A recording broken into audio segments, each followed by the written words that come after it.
हरिः ओम्। ब्रह्मानन्दं परमसुखदं केवलं ज्ञानमूर्तिं द्वन्द्वातीतं गगनसदृशं तत्त्वमस्यादिलक्ष्यम् एकं नित्यं विमलमचलम् सर्वधी साक्षिभूतं भावातीतं निर्गुणरहितं सद्गुरुं तं नमामि। नमो ब्रह्मादिभ्यो ब्रह्मविद्या सम्प्रदाय कर्तृभ्यो वंश ऋषिभ्यो महाभ्यो नमो गुरुभ्यः। सर्वोपप्लवरहित प्रज्ञानघन प्रत्यगर्थो ब्रह्मैवाहमस्मि। अहं पदार्थरहितः सदाशिवसमारम्भाम् व्यासशङ्करमध्यमाम् अस्मदाचार्यपर्यन्ताम् वन्दे गुरुपरम्पराम्। हरिः ओम्। श्रीगुरुभ्यो नमः। हरिः ओम्। ॐ निर्भयानन्दाय विद्महे अचलपरिपूर्णाय धीमहि तन्नो परात्परः प्रचोदयात्। ॐ साईश्वराय विद्महे सत्यदेवाय धीमहि तन्नः सर्वः प्रचोदयात्। ॐ तत्पुरुषाय विद्महे महादेवाय धीमहि तन्नो रुद्रः प्रचोदयात्। ॐ सद्गुरुरूपाय विद्महे ज्ञानबोधामृताय धीमहि तन्नो श्रीविद्यासागरः प्रचोदयात्। हरिः ओम्। श्रीगुरुभ्यो नमः। हरिः ओम्। అపరోక్షానుభూతి విచారణ చేస్తున్నాం. మానవుడు ఒక్కడే చేయగలిగిన పని ఏమిటి? సకల సృష్టి మొత్తం మీద మానవుడు మాత్రమే చేయగలిగిన పని ఏమిటి? విచారణ.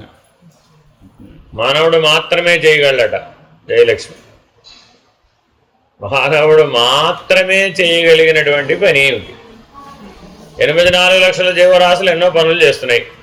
మానవుడు కూడా ఎన్నో పనులు చేస్తున్నట్టే కనబడుతుంది. కానీ మానవుడు మాత్రమే చేయగలిగిన పని వెరీ వెరీ ఇంపార్టెంట్. మానవుడు మాత్రమే చేయగలిగిన పని ఏమిటి? జననం నుంచే, ఇప్పుడప్పుడని కాదు, పుట్టక ముందు నుంచే, తల్లి గర్భంలో ఉన్నప్పటి నుంచే ఆ పని చేయడం ప్రారంభించాడట. ఎప్పటి వరకు చేస్తాడయ్యా? ముక్తి పర్యంతం, బ్రహ్మనిష్ట పర్యంతం కూడా ఆ పని చేస్తూనే ఉంటాడు. మానవుడు మాత్రమే చేయగలుగుతాడు. పుట్టక ముందు నుంచి ఏం పని చేస్తున్నాడంటావు?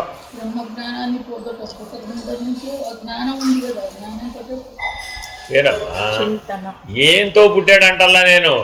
పుట్టక ముందు కూడా తల్లి గర్భంలో ఉన్న శిశువు ఒక పని చేస్తున్నాడు. ఏం పని చేస్తున్నాడు? పుట్టిన తర్వాత చేస్తున్నాడంటే ఏదో చెప్తావు. పుట్టక ముందు కూడా ఈ పని చేస్తున్నాడు. ఎప్పటిదాకా చేస్తాడట? బ్రహ్మజ్ఞానం పొందే చివరిదాకా, ఆ చిట్ట చివరి పర్యంతం, పరమపదం చేరేదాకా కూడా ఆ పని చేస్తూనే ఉంటాడు. ఎప్పుడో ఎప్పుడు మొదలుపెట్టాడు? అప్పుడెప్పుడో మొదలుపెట్టాడు. పుట్టకముందే, ఈ ప్రపంచంలోకి రాకముందే ఆ పనిని ప్రారంభించాడు. ఎప్పటిదాకా చేస్తాడు? పరమపదం చేరేదాకా కూడా చేస్తాడు. అదేనండి. ఏంటా పని? ధ్యానం. ఏం చేస్తాడండి? ధ్యానం. ఎందుకని అలా చెప్పారు? ధ్యాస పెట్టకపోతే వాళ్ళ అమ్మ ఎక్కడుందో ఎట్ట తెలుస్తుంది, ఎట్ట గుర్తిస్తాడు? ధ్యాస పెట్టకపోతే నోట్లో వేలేసుకోవాలని వాడికి ఎవరు చెప్పారు? ధ్యాస పెట్టకపోతే clockwise anti clockwise తిరగాలని ఎవరు చెప్పారు? ధ్యాస పెట్టకపోతే అసలు వాడికి ఆ గర్భవాస నరకం యొక్క అనుభవం ఎలా వచ్చింది? ధ్యాస పెట్టకపోతే జన్మ యొక్క విలువ వాడికి ఎలా తెలిసింది? ఇవన్నీ లోపల తెలిస్తేనే. కాబట్టి వాడు చేస్తున్న పని ఏమిటంటే ఇప్పుడు 9 నెలల పాటు ధ్యానం చేస్తున్నాడు. అయ్యా బాబు మనమేమన్నాం, కొద్దిగా ధ్యానం నేర్చుకోండి, మీరు కాస్త ప్రశాంతంగా ఉంటారు. ఎప్పుడు 60 ఏళ్ళకి 70 ఏళ్ళకి 60 ఏళ్ళకి 70 ఏళ్ళకి ధ్యానం నేర్చుకోవడం ఎందుకు? ఆల్రెడీ వాడికి వచ్చు కదా, కొత్తగా నేర్చుకోవక్కర్లా. కానీ ఇప్పుడు మనం అందరికీ ఏం చెప్తున్నాం? ధ్యాన మార్గం అనే పేరు మీద పెద్ద పెద్ద స్కూళ్ళు తెరిచేసాం, కోట్ల మందిని చేర్చేసుకున్నాం. ఏం నేర్పుతారండి మీరంటే ఏం చెప్తారండి? ధ్యానం నేర్పుతారండి బాబు. అబ్బా వాడికి రాదేవిడు ధ్యానం. వచ్చా రాదా? ఆల్రెడీ పుట్టకముందే వచ్చేవాడు, అతనే మర్చిపోయాడు అంతే. వేరండి. బొబ్బట్లు తినేసాడు, యజమాని వచ్చాడు, ఏమన్నాడంటే భార్యను అడిగాడు, స్వామివారికి భక్ష్యాలు పెట్టావా అని అడిగాడు. ఓ పెట్టానండి అని అడిగాడు. ఏ స్వామి భక్ష్యాలు తిన్నారట, ఎలా ఉన్నాయి, బాగున్నాయా అని అడిగాడు. అదేమిటో నేను తినలేదన్నాడు. స్వామీజీ తినలేదంటే మళ్ళీ అడుగుతాడేమిటి వచ్చి? అడగడగా లోపలికి వెళ్ళాడు.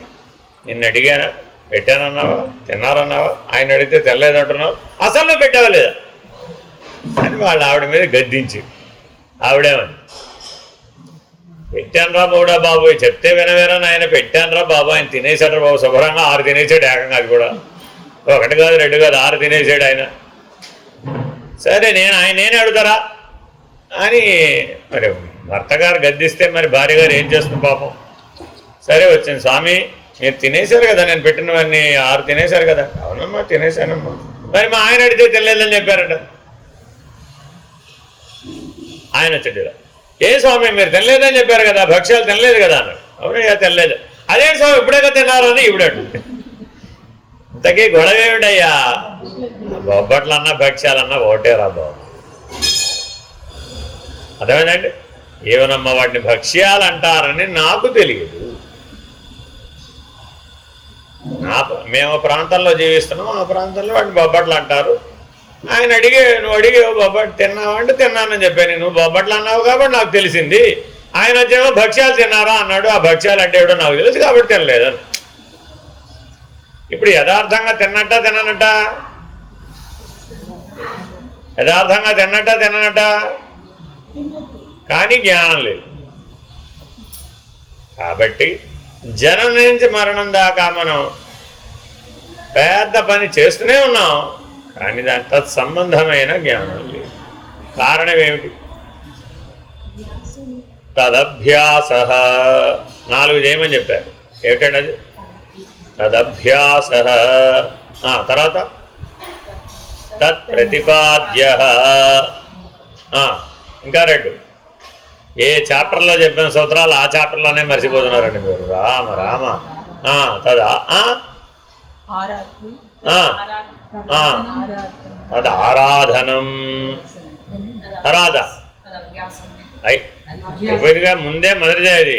తదభ్యాస. అభ్యాసం నుంచి ఎక్కడికి వస్తావు? ఆరాధన. ముందు ఆరాధన. తద్ ఆరాధన. తర్వాత తద్దర్శనం. తర్వాత తదేకాకారత. 4 చేయాలయ్యా బాబు నువ్వు. తత్పదం దర్శితం ఏన తస్మై శ్రీ గురవే నమః అంటే గురువుగారి దగ్గరికి వెళ్ళి ఏం చెయ్యాలి నేను అని శిష్యుడు గారు అడిగారండి. నాయన నీకేది సహజమో అదే చెయ్యి అన్నాడు గురువుగారు. అసహజమైన ఎలా చేస్తావు? చేయలేవు. గురువుగారి దగ్గర, దేవుడి దగ్గర, తల్లి దగ్గర, తండ్రి దగ్గర ఎవరు అసహజంగా ఉండగలుగుతారా? ఉండడానికి వీలుగా. ఆ 4 నీకు సహజ స్థానాలు. వాళ్ళ దగ్గరికి వెళితే ఏమంటారు? అయినా నువ్వు సహజంగా ఎలా ఉంటావు అలా ఉండవు. మీ పుట్టింటికి వెళ్ళావు, ఎలా ఉండాలో అలా ఉంటావు అంతే. అత్తవారింటికి వచ్చావు, అమ్మో ఎంత మర్యాదస్తురాలో మా కోడలు. మా కోడలు ఏంటండి? మర్యాదస్తురాలో. అంటే ఇప్పుడు ఏంటి తిట్టినట్ట పొగడినట్ట? వాళ్ళ అమ్మని అడిగాం, మా అమ్మాయి ఎంత మంచిదో అండి. చూడండి, మా అమ్మాయి మర్యాదస్తురాలని ఏ తల్లి చెప్పదండి. మా అమ్మాయి చాలా మంచిదండి అని. వాళ్ళ అత్తగారిని అడిగాం, మా కోడలు ఎంత మర్యాదస్తురాలు, ఎంత గౌరవం, ఎంత వినయం, ఎంత విధేయత, ఎంత మర్యాదస్తురాలు, వచ్చిన వాళ్ళందరినీ ఎంత బాగా గౌరవిస్తుందో, అంత బాగా ఆదరిస్తుందో, ఎంత మర్యాదస్తురాలు. ఏమ్మా మంచి మర్యాద అంతా మీరు బాగా నేర్పారా మీ అమ్మాయికి? వియపురాలు అడిగింది. ఏం చెప్పింది వాళ్ళ వియపురాలు? మా అమ్మాయికి పెట్టని కోట సహజ లక్షణాలండి, మంచి మర్యాద అని చెప్పి. ఇదేనా కదా? ఇక్కడ ఏదో తేడా శ్లేష ఉందా లేదా ఇప్పుడు? అంటే అర్థం ఏంటి? మర్యాదస్తుడు నటన. మర్యాద అంతా ఏంటి? నటన, మంచి సహజ లక్షణం. అదేనండి. అలాగే మనం తల్లిదండ్రి గురువు దైవం దగ్గర సహజంగా ఉంటాం అంటే. అర్థమైందండి. తల్లిగారికి ఏమో 75 ఏళ్ళండి, ఆ కూతురు గారికి ఏమో 50 ఏళ్ళండి. అమ్మా కొద్దిగా దోశలేసి పడరా అటు. 75 ఏళ్ళ ఆవిడ దోశలేసి పడరా అంటావేమిటి?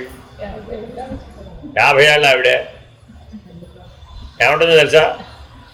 నాకేం తక్కువ వయసు వచ్చినా కాబట్టి 50 ఏళ్ళు వచ్చినాయి ఇక్కడ అటు.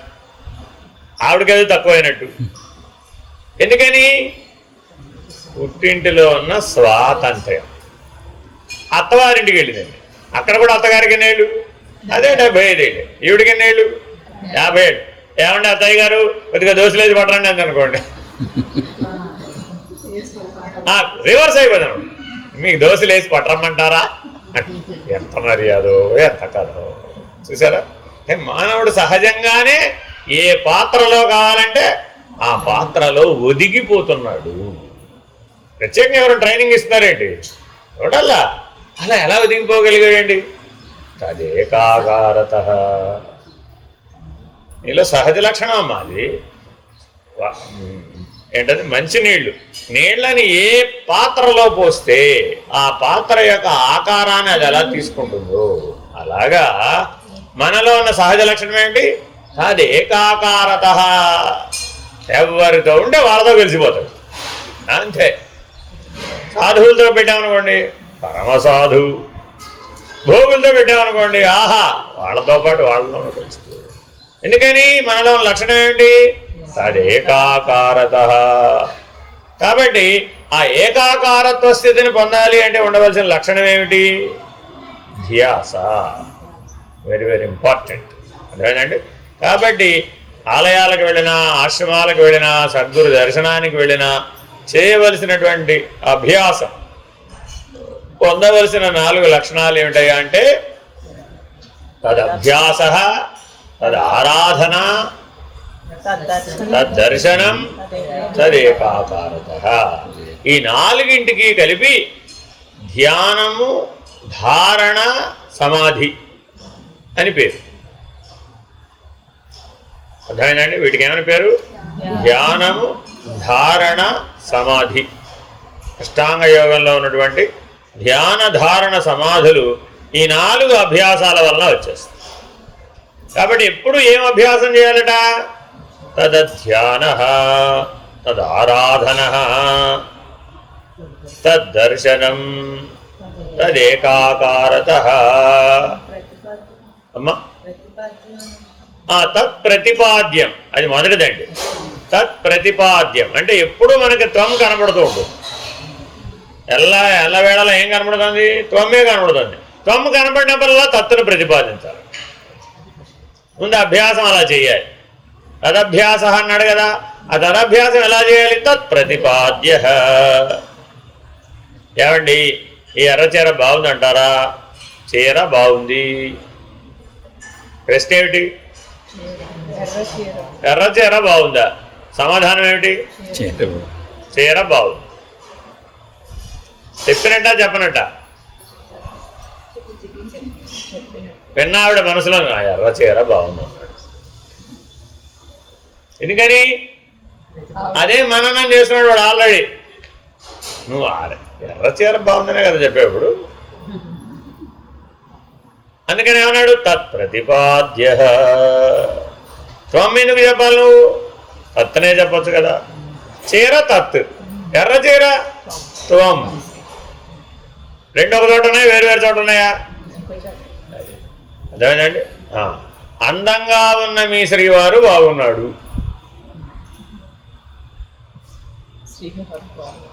చూడండి, అందంగా ఉన్న మీ శ్రీవారు బాగున్నాడు అన్నారండి. ఏం చెప్పాలి ఇప్పుడు?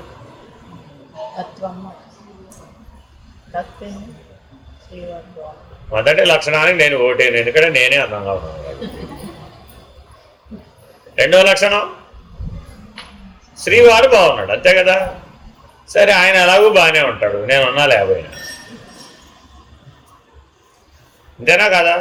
నువ్వు ఉన్నా లేకపోయినా శ్రీవారు బాగుంటాడా? బాగుడా? బాగుడా? ఆయన బాగుంటా నువ్వు ఉండంత పని ఉంది అసలు. కాబట్టి తత్పదం ఎప్పుడు కూడా త్వంపదంతో నాట్ రిలేటెడ్, అన్రిలేటెడ్, సంబంధం లేదండి దానికి. ఆ దృష్టితో పెట్టారన్నమాట యాక్చువల్గా. అర్థమైందండి. ఇదే శ్రీమతి గారిని అడిగాం. అప్పుడేమై అందంగా ఉన్న మీ శ్రీమతి గారు బాగుంది అని శ్రీవారికి చెప్పాం. ఏమైంది?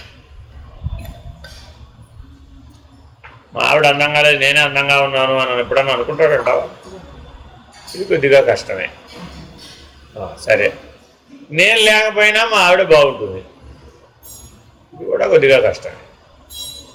అంత తొందరగా ఒప్పుకోలేడండి. శ్రీమతి ఒప్పేసుకుంటుంది, నేనున్నా లేకపోయినా ఆయనకేం పర్వాలేదని శుభ్రంగా బతికేస్తాడు, ఆయనకే అంటుంది. కానీ మీ శ్రీవారిని అడిగి చూడండి ఇదే ప్రశ్న, ఏమంటే మీరు లేకపోయినా మీ శ్రీమతి బాగుంటుందా? కొద్దికాలం ఏడుస్తుంది, కష్టపడదు, అలవాటు పడిపోయింది కదా కలిసి జీవించడం. అందువలన ఆ లేకపోవడం అనేదాన్ని దాన్ని తొందరగా జీర్ణం చేసుకోలేకపోవచ్చు అంటాడు. అదే శ్రీమతిని అడిగితే ఎంత ధైర్యంగా చెప్పిందో, ఏం పర్వాలేదు, నేను పోయినా ఆయన బాగానే ఉంటుంది, ఏం పర్వాలేదు. అంత కాన్ఫిడెన్స్ ఏమిటి ఇవిడికి? వాసుదేవా నారాయణ. ఆ సంగత్వం చెందేది త్వంపదం. సంగత్వం చెందేది ఏమిటి? త్వంపదం. సాక్షిగా ఉండేది ఏది? తత్పదం. అసలు లక్షణం గుర్తుపడడం పోయి కొసర లక్షణం వచ్చింది. కథలోకి వెళ్ళిపోకూడదు. ఆ కథలంతా సారాంశం ఏమిటి? కలిసిపోవడం. ఆ సంగత్వం అన్న లక్షణంలో నుంచి నిన్ను వేరు చేయాలి కదా. అందుకని తత్ప్రతిపాద్యం, ఎక్కడికక్కడ సాక్షిత్వాన్ని ప్రవేశపెట్టాలి. అప్పుడు ఆ సంగత్వం పోతుంది. పెట్టగా పెట్టగా పెట్టగా పెట్టగా సాక్షి సాక్షి సాక్షి అనగా తదధ్యానం, ఆ తత్నే ధ్యానం చేయటం, ఆ తర్వాత దాన్ని ఆరాధించడం, దాన్ని దర్శించడం, తర్వాత అదే నేనైపోవడం, అంతే. కాబట్టి కర్మ అదే, భక్తి అదే, యోగం అదే, జ్ఞానం కూడా అదే, వేరే ఇంకేం లేదు. ఏం కర్మ చేస్తాడండి? తదధ్యాన. బాగా చేస్తున్నానండి నేను పని, ఏమిటది? బ్రహ్మమునే ధ్యానిస్తున్నాను. తత్ అంటే బ్రహ్మము కదా. కాబట్టి సదా బ్రహ్మమునే ధ్యానిస్తున్నాను, అంతకు మించి వేరే ఏ పని లేదు. అదేమిటండి? మీ దేహానికి సంబంధించిన పనులన్నీ మీరు చేయాలంటారా, బ్రహ్మము గారు చేయాలంటారా? ఇప్పుడు మీ శారీరక అవసరాలన్నీ మీరు చేయాలా, బ్రహ్మము గారు చేయాలా? శారీరక అవసరాలు మీరు తీర్చాలా, లేదంటే బ్రహ్మము గారు చేయాలా ఆ పని? అందరికీ 0 మార్కులు. శరీరమే లేదు, కర్మ లేదు అని కదా పూర్వపాఠంలో చెప్పాము. అసలు నీకు శరీరమే లేదు, కర్మే లేదు, తీర్చే పని లేదు, చేసే పని లేదు, భోగించే పని లేదు, కర్మ ఫలం లేదు, ప్రారంభమే లేదు, కర్మత్రయమే లేదు, కర్మత్రయానికి సంబంధించిన శరీరం లేదు, శరీరం లేకపోతే కర్మత్రయ శరీరంతో సంబంధించిన జగత్తు లేదు, జీవితం లేదు, అసలు పుట్టలేదు. ఇదిట బ్రహ్మధ్యానం అంటే అర్థం. మళ్ళా మీరు ఏమంటే మీ పనులని నేను చేసుకోవాలి, ఎక్కడికి వచ్చేసాడు ఇప్పుడు? త్వంపదం. ఎప్పటికప్పుడు మనకి ఎయిర్పోర్ట్ ఏమిట్రా అంటే త్వంపదం. గాల్లోకి ఎగురుతూ ఉంటాడు, మళ్ళా పడిపోతాడు. అందుకని ఏం చెప్పాడు? ఇప్పుడే వేదాంత గగనాన విహరించి, మళ్ళీ ఏమైపోయావు? విషయ భూమికలందు పొరల నేల. ఎందుకని? తదధ్యాన. నాయన నాకు శరీరం లేదు, కర్మ లేదు, ఫలం లేదు, భోగం లేదు, కర్మఫలమైనటువంటి జనన మరణాలు కూడా లేవు. నేను కేవల బ్రహ్మస్వరూపుడను. అలా ఉండడాన్ని ధ్యానం అంట. అదిట ధ్యానం అంటే. ఇప్పుడు మీరు అందరూ ఏదో కళ్ళు మూసుకుని ఏం చేస్తున్నారా అని తెలుసుకోవాలని నేను వచ్చినప్పుడు చెప్తున్నాను. ఏం చేస్తున్నారమ్మా? కళ్ళు మూసుకుని నీకు తెలియాలి, పరమాత్మ. కాబట్టి ఏం చేయవచ్చు మానవుడు? ఆ ధ్యానములలో కల్లా ఉత్తమ ధ్యానం తత్ పైనే ధ్యాస నిలపడం, తదధ్యాన. ఇప్పుడు అదే చెప్తున్నాడు. నిధిధ్యాసనం 15 అంగాలు కలిపితే కానీ నిధిధ్యాసనం అవ్వదు. మనం మామూలుగా నిధిధ్యాసనాన్ని తీసుకెళ్ళి ఎక్కడ పెట్టాము? శ్రవణ మనన నిధిధ్యాసితవ్యం. ఏమిటండి? ఆత్మజ్ఞానం పొందడానికి మార్గం. శ్రవణేన మననేన నిధిధ్యాసితవ్యేన. అంటే ఈ రెండు కలిపి ఒక సాధనే. అంటే నిధి వేరే, ధ్యాసము వేరే కాదు. అంటే నిధి అంటే నిలకడగా, చంచలత్వం లేకుండా ఉన్న చోట ఉన్నట్లు స్థిరంగా ప్రయత్నం చేయడం. ధ్యాస అంటే ఎప్పుడు అదే కనపడుతుంది, ఇంకేం కనపడదు. తత్తు తప్ప తాము కనపడనే కనపడదు. తత్తు తప్ప తాము ప్రతిపాదనే లేదు. అసలు నేను వేరుగా ఉన్నాననే ప్రతిపాదనే లేదట. కాబట్టి ధ్యానము అనగా ఏమి అనగా, ధ్యానము ధ్యాత ధ్యేయము కలిసిపోయినటువంటి ఏకాకార వృత్తియే ధ్యానము. This is very very important. ఏం చేయాలంటే కళ్ళు మూసుకుని కూర్చుని అంటే ధ్యానము, ధ్యేయము, ధ్యాత ఈ మూడు కలిసిపోయినటువంటి ఏకాకార వృత్తికి ధ్యానం అని పేరు. అంటే నేను ధ్యానం చేస్తున్నాననేవాడు ఉన్నంత వరకు అది ధ్యానం కాదు. ఈ ధ్యాత ఏమైపోవాలట? ధ్యేయాకారం అయిపోవాలి. ధ్యాత ధ్యేయాకారం అయిపోయిన తర్వాత మరి దాని గురించి ధ్యానం చెయ్యాలా అక్కర్లేదా? ఇంకా చేయడం ఎందుకు? తదు ఏకాకార వృత్తి. తత్తులో వెళ్ళి తాము కలిసిపోయిందండి. కలిసిపోయిన తర్వాత ఏం జపం చేయమంటారండి అని వచ్చి అడిగారు. ఏం చేయాలి? ఆల్రెడీ కలిసిపోయింది కదా, ఇంక చేసేదే ఉంటుంది కనుక ఉదాహరణ చెప్పారు. మహోగ్రమైన వేగంతో గంగా అనేది సముద్రంలో కలిసిపోయింది. తనలో ఉన్న మసళ్ళు, తాబేళ్లు, ఇతర జలచరములు సకల వస్తుజాలంతో సహా వెళ్ళి సముద్రంలో కలిసిపోయింది. కలిసిపోయిన తర్వాత గంగాదేవి గారిని అడిగాం, అమ్మా సముద్రంలో కలిసిపోయావు కదా, ఒక్క కమండలం గంగాజలం కావాలి నాకు. కలిసిపోయిన తర్వాత గంగాజలం కావాలంటే ఇంకా రాదు. ఎందుకని? అది ఏకాకారత కలిసిపోయింది. ఆయన స్వము లేదుగా. స్వము ఉంటేనే కదా గంగా నది. తత్వ సముద్రం. స్వము జీవుడు, తత్వ బ్రహ్మం.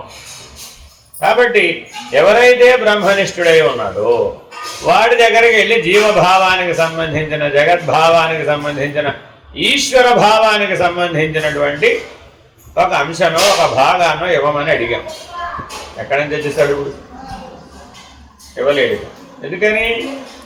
ఆ ధ్యానము, ధ్యాత, ధ్యేయము కలిసిపోయి ఇంక వేరువేరుగా లేవు. అదే మాట 15 అంశాల ద్వారా చెప్తున్నాడు. అంత స్పష్టంగా చెప్తున్నాడు. త్రిపంచాంగాన్యధో వక్ష్యే పూర్వోక్తస్య హి లబ్ధయే తైశ్చ సర్వైః సదా కార్యం నిధిధ్యాసనమేవతు. ఇంతకు పూర్వం చెప్పబడిన జ్ఞాన నిష్టను పొందడానికి అవసరమైన 15 అంశాలను చెప్తున్నాం. ఈ 15 అంశాల సహాయంతో నిధిధ్యాసనం అభ్యాసం చేయాలి. మానవుడు గృహస్థాశ్రమంలో ఉన్నా, వానప్రస్థాశ్రమంలో ఉన్నా, సన్యాసాశ్రమంలో ఉన్నా ఈ నిధిధ్యాసనం అనే సాధనని విడువరాదు. ఒక పాట ఏదో ఉండాలి, విడువరాదెంతటి వాడైనా వెర్రివాడైనా.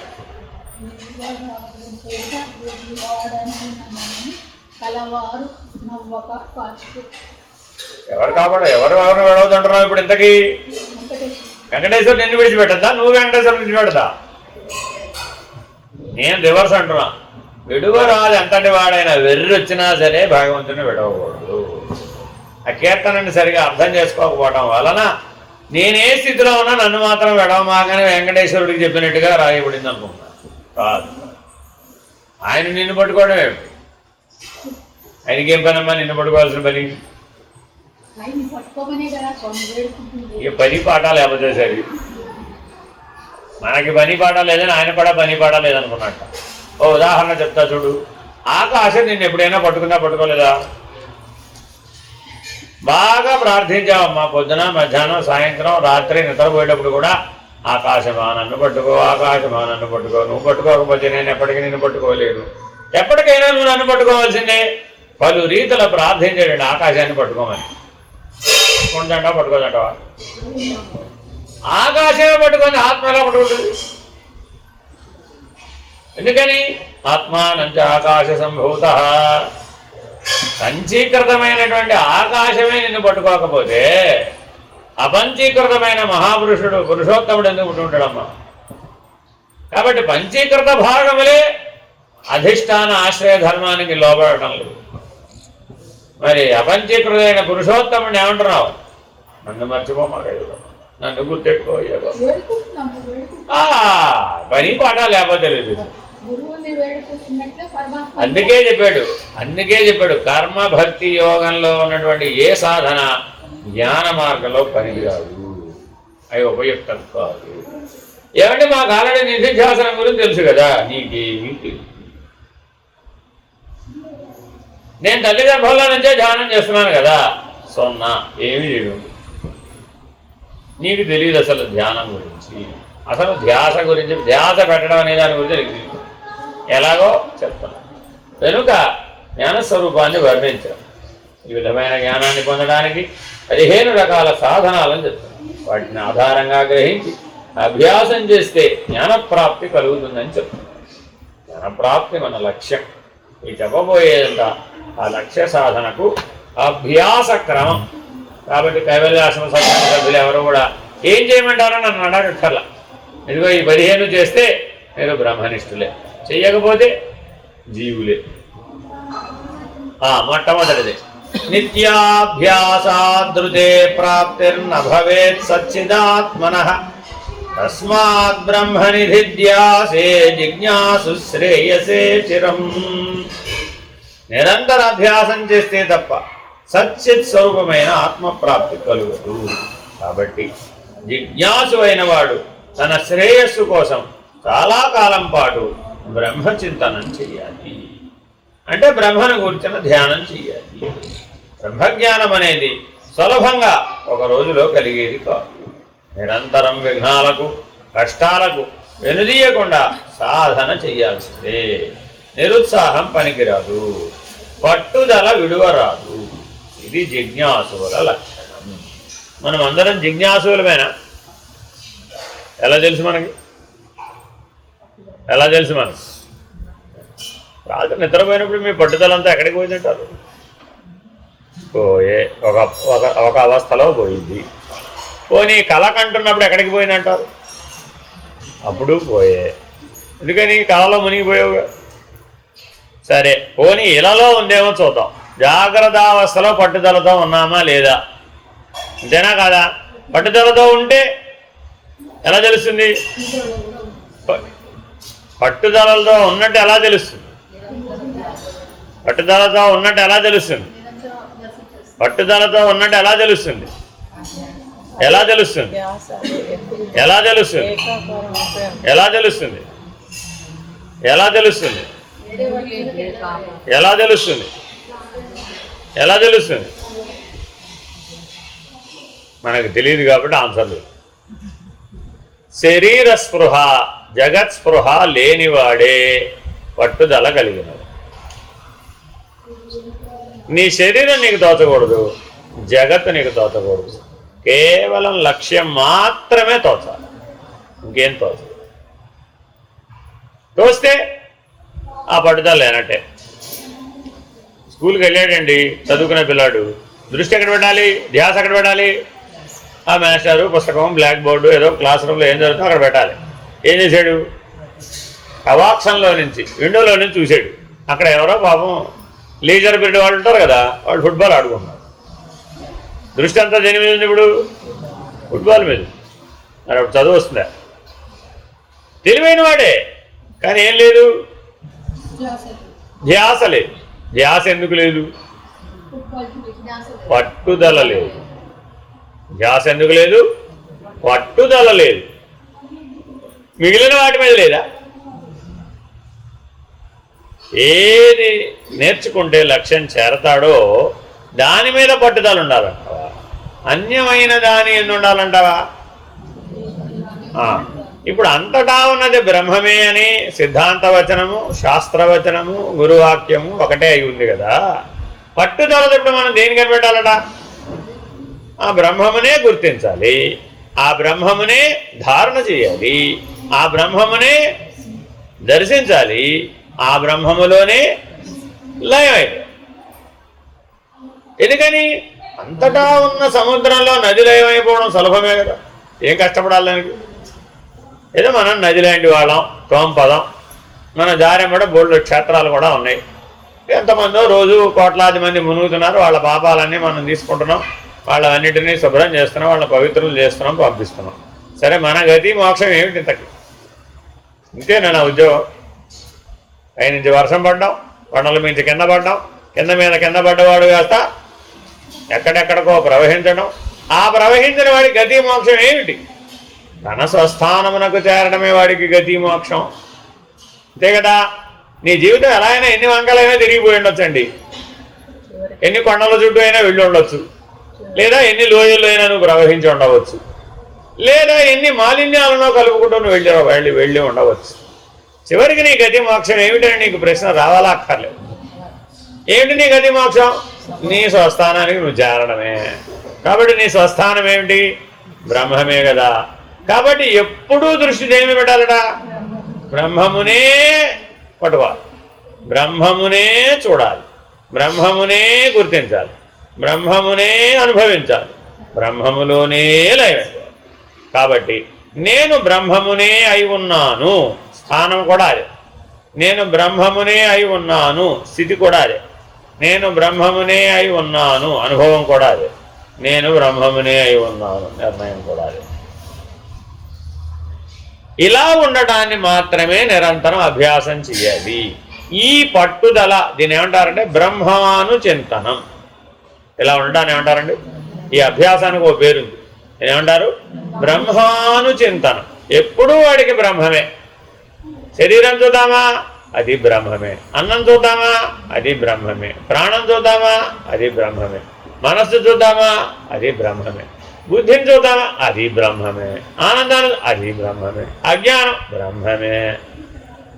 అజ్ఞానం కూడా బ్రహ్మమేనేటండి, నాకు అర్థం. అనాత్మ బ్రహ్మమే. అదేమిటండి మొన్నటిదాకా అదేం లేదు, ఇదేం లేదు, అదేం లేదు, అదే ఇది కాదు, ఇది అది కాదు అని చాలాసేపు ఫుట్బాల్ ఆడాం మనం. ఆడామా లేదా? ఎందుకని అప్పుడు చెప్పలేదు ఈ మాట? అజ్ఞాన దృష్టితో ఉన్నావు కాబట్టి. ఎప్పుడైతే జ్ఞానం స్థిరంగా నిర్ణయం అయిపోయిందో దాంట్లో పట్టుదల కలిగి ఉండాలి, దాంట్లో నిరంతర అభ్యాసం ఉండాలి, దాంట్లో నీకు శరీర స్పృహ లేకుండా, జగత్ స్పృహ లేకుండా తల్లీనం, దీన్ని ఏమంటారండి? తల్లీనం. Very very important. ఏమైపోవాలండి? నీకు శరీరం ఉన్నదని కానీ, ఆ శరీరం ఒక జగత్తులో ఉన్నదని కానీ స్పృహ లేకుండా తల్లీనత చెందవాలి. తత్ ప్లస్ లీనత, తల్లీనత చెందాలి. అలా ఎవరైతే చేస్తారో వాళ్లకు మాత్రమే ఇది సాధ్యమవుతుంది. నీకు అన్యం ఏమి తోచినా సరే, తత్త తప్ప మీకు ఇంకేమైనా తోచినట్లయితే లాభం లేదు. అర్థమేనండి? కాబట్టి తోచరాదు.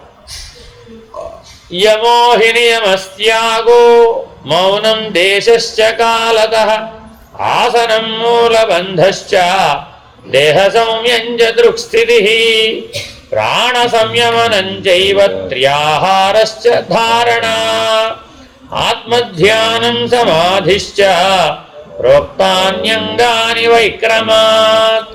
Very very important. వైక్రమాత్ విశేషమైనటువంటి క్రమమయ్యా ఇది. ఇంతకు మించినటువంటి సాధన లేదు, ఇంతకు మించినటువంటి జ్ఞానం లేదు. యమము, నియమము, త్యాగము, మౌనము, దేశము, కాలము, ఆసనము, మూలబంధం, దేహ సమత్వం, నేత్రస్థితి, ప్రాణాయామం, ప్రత్యాహారం, ధారణ, ధ్యానం, సమాధి. 15 ఒకేసారి చెప్పి గొడవది.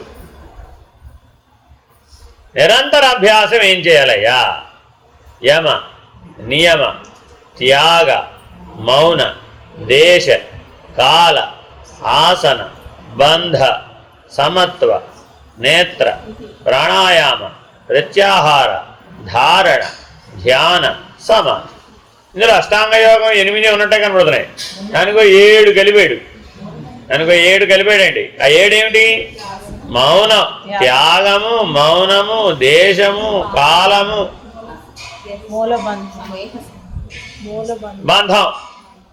బంధం, సమత్వం, నేత్రం. అందులో ఉంది ఆల్రెడీ. అష్టాంగ యోగంలో ఆసనం లేదా? యమ, నియమ, ఆసన, ప్రాణాయామం. చదివేస్తే ఉన్నది పోయిందట. యమ, నియమ, ఆసన, ప్రాణాయామ, ప్రత్యాహార, ధ్యాన, ధారణ, సమాధులు అష్టాంగ యోగం. ఆ 8కి ఒక 7 కలపాలి. ఏమిటవి? త్యాగం, మౌనం, దేశం, కాలం, బంధం, సమత్వం, నేత్రం. అర్థమైందండి? ఈ 7 కలిపితే జ్ఞాన పద్ధతిగా అవుతుంది. ఈ పద్ధతి ఏంటంటే జ్ఞాన పద్ధతి.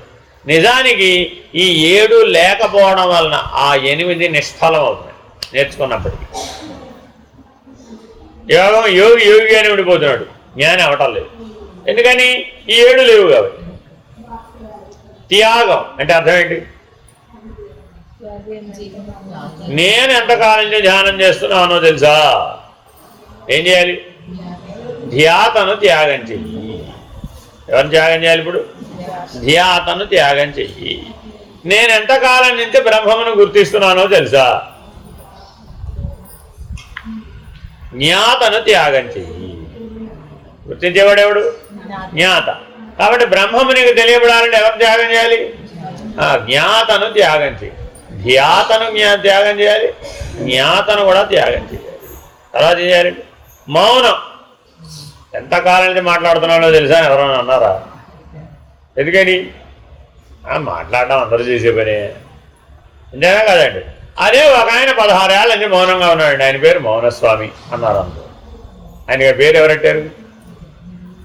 ఎవరు పెట్టలేదండి.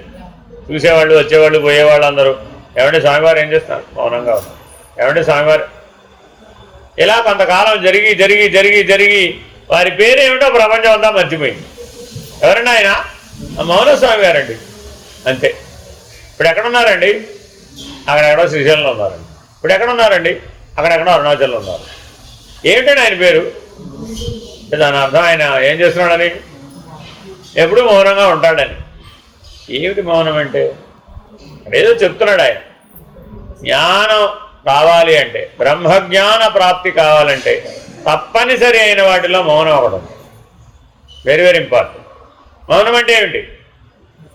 మౌనం అంటే ఏమిటి? మౌనం అంటే ఏమిటి? మౌనం ఆత్మ వినిగ్రహ. మౌనం అంటే ఏంటండి? మౌనం ఆత్మ వినిగ్రహ. మనస్సును ఎప్పుడూ కూడా, అంతఃకరణమును ఎప్పుడూ కూడా ఆత్మయందే నిలిపి ఉంచాలి. అంటే 26లోనే ఉండాలి, 25కి ఎక్కువ. మౌనం ఆత్మ వినిగ్రహ. ఆ మౌనం లేకపోతే నువ్వు బ్రహ్మమును తెలుసుకోలేదు. సరే. దేశం. ఏ దేశం అండి? ఏ దేశం? ఏ దేశం? దేశం అంటే ఏమిటి? హృద్దేశోర్జున తిష్టతి. కాబట్టి ఎక్కడ ఉండాలయ్యా? హృద్దేశంలోనే ఉండాలి. ఎప్పుడూ ఆత్మస్వరూపుడుగానే ఉండాలి. అదే మౌనం అంటే. త్యాగం అంటే జ్ఞాతను ధ్యాతను త్యాగం చేయాలి. కాలం. కాలం అంటే ఏమిటి? కాలం అంటే ఏమిటి? కాలం అంటే ఏమిటి? కాలం అంటే ఏమిటి అసలు? ఇక్కడ ఏదో చెప్తున్నాడు. బ్రహ్మజ్ఞానం పొందాలంటే కాలం అనే అభ్యాసం ఉండాలట. ఇవన్నీ అభ్యాసం కదా, నిరంతర అభ్యాసం చేయమంటున్నాడు. కాలం అంటే ఏమిటి? పగలు రాత్రి గుర్తెరగనంతగా. అసలు పగలు రాత్రి గుర్తెరగడు వాడిగా, తెలియదుగా వాడికిగా. పగలా రాత్రి తెలియదు అంతే. ఉన్మత్తో భవతి. పిచ్చివాడికి అడిగాం, ఏమయ్యా రాత్రి ఎక్కడికి వెళ్ళేవాడు? ఏం చేస్తాడు వాడు? ఏం చేస్తాడు? ఒక పిచ్చివాడిని రాత్రి ఎక్కడికి వెళ్ళామని అడిగారండి, ఏం చెప్తాడు సమాధానం? ఏం చెప్తాడు? ఏం చెప్తాడు? ఇటు నుంచి అడిగారండి, ఏం చెప్తాడు? ఇటు తిరుగుతాడు.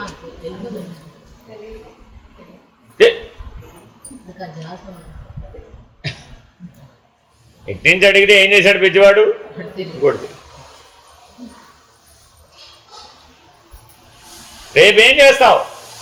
ఇటు తిరిగాడు. పగలు రాత్రి తెలియదు. పగలు రాత్రి అనే లేదు, అది కాలం. ఆసనం, ఇది ఆల్రెడీ మీకు తెలుసు. ఆసనం మీకు ఓపిక, ఏది చేతనైతే ఎప్పుడూ ఒకే ఆసనంలో ఉండాలి. అది మూలబంధం, ఇది మీకు కూడా తెలిసింది. తర్వాత దేహ సమత్వం. ఇప్పుడు మన దేహం ఎలా ఉంది? ఏదో సమత్వం అంటే అది సమగ్రీవ శిరోకాయ అని ఆత్మ సంయమ యోగంలో చెప్పాడట. అలా ఉంటే బ్రహ్మజ్ఞానం వస్తున్నాడు. మరి నాకు తెలియదు, నేనైతే మాత్రం ఇలాగే. ఏమో దేహ సమత్వం అన్నాడు అంటే అర్థమేమి? దేహ సమత్వం అంటే అర్థమేమి? బ్రహ్మజ్ఞానం దృష్ట్యా చెప్పడానికి రావాలి ఏదైనా సరే. మూలబంధం అంటే ఏమిటి? బ్రహ్మజ్ఞానం దృష్ట్యా. మూలబంధం అంటే ఏమిటండి? మూల ప్రకృతి. మూలం అనకూడదు, మూల ప్రకృతి. ఆ కదలికలన్నీ ఎందులో ఉన్నాయట? మూల ప్రకృతిలో ఉన్నాయట. ఆ మూల ప్రకృతిని బంధించాలట కదలకుండా. వాడికి బ్రహ్మజ్ఞానం లభిస్తుందట. ఇప్పుడు మనం ఎక్కడున్నామండి? ఏమో ఎక్కడున్నాము? ఎన్నో అంతస్తులను చూస్తే ఎన్నో అంతస్తులో ఉన్నాము. అర్థమైందండి? సరే, ఓకే. తర్వాత ఏమిటి? దేహ సమత్వం అంటే ఏమిటి? 8 శరీరములు లేకుండుట సమత్వం. ఏ శరీరం ఉన్నదని చెప్పినా అది విషమత్వం. ఏవో నీ ఇష్టం ఎలా అన్నా పెట్టుకో, ఏ శరీరం నీకు తోచకూడదు అన్న, అది దేహ సమత్వం. శరీరంతో వచ్చిందంటే అన్ని ముగ్గురు వచ్చేసారు, మళ్ళీ జగజ్జీవేశ్వర త్రయం వచ్చేసి. కాబట్టి శరీరం తోచకపోవడమే దేహ సమత్వం. నేత్రస్థితి అంటే అర్థమేంటి? శాంభవి. ఎప్పుడు ఎందులో ఉంచాలి దీన్ని? శాంభవిలో ఉంచాలి, ముద్ర అన్నమాట. తర్వాత మిగిలినవి మీకు తెలుసు, ప్రాణాయామం, ప్రత్యాహారం, ధారణ, ధ్యానం, సమాధి.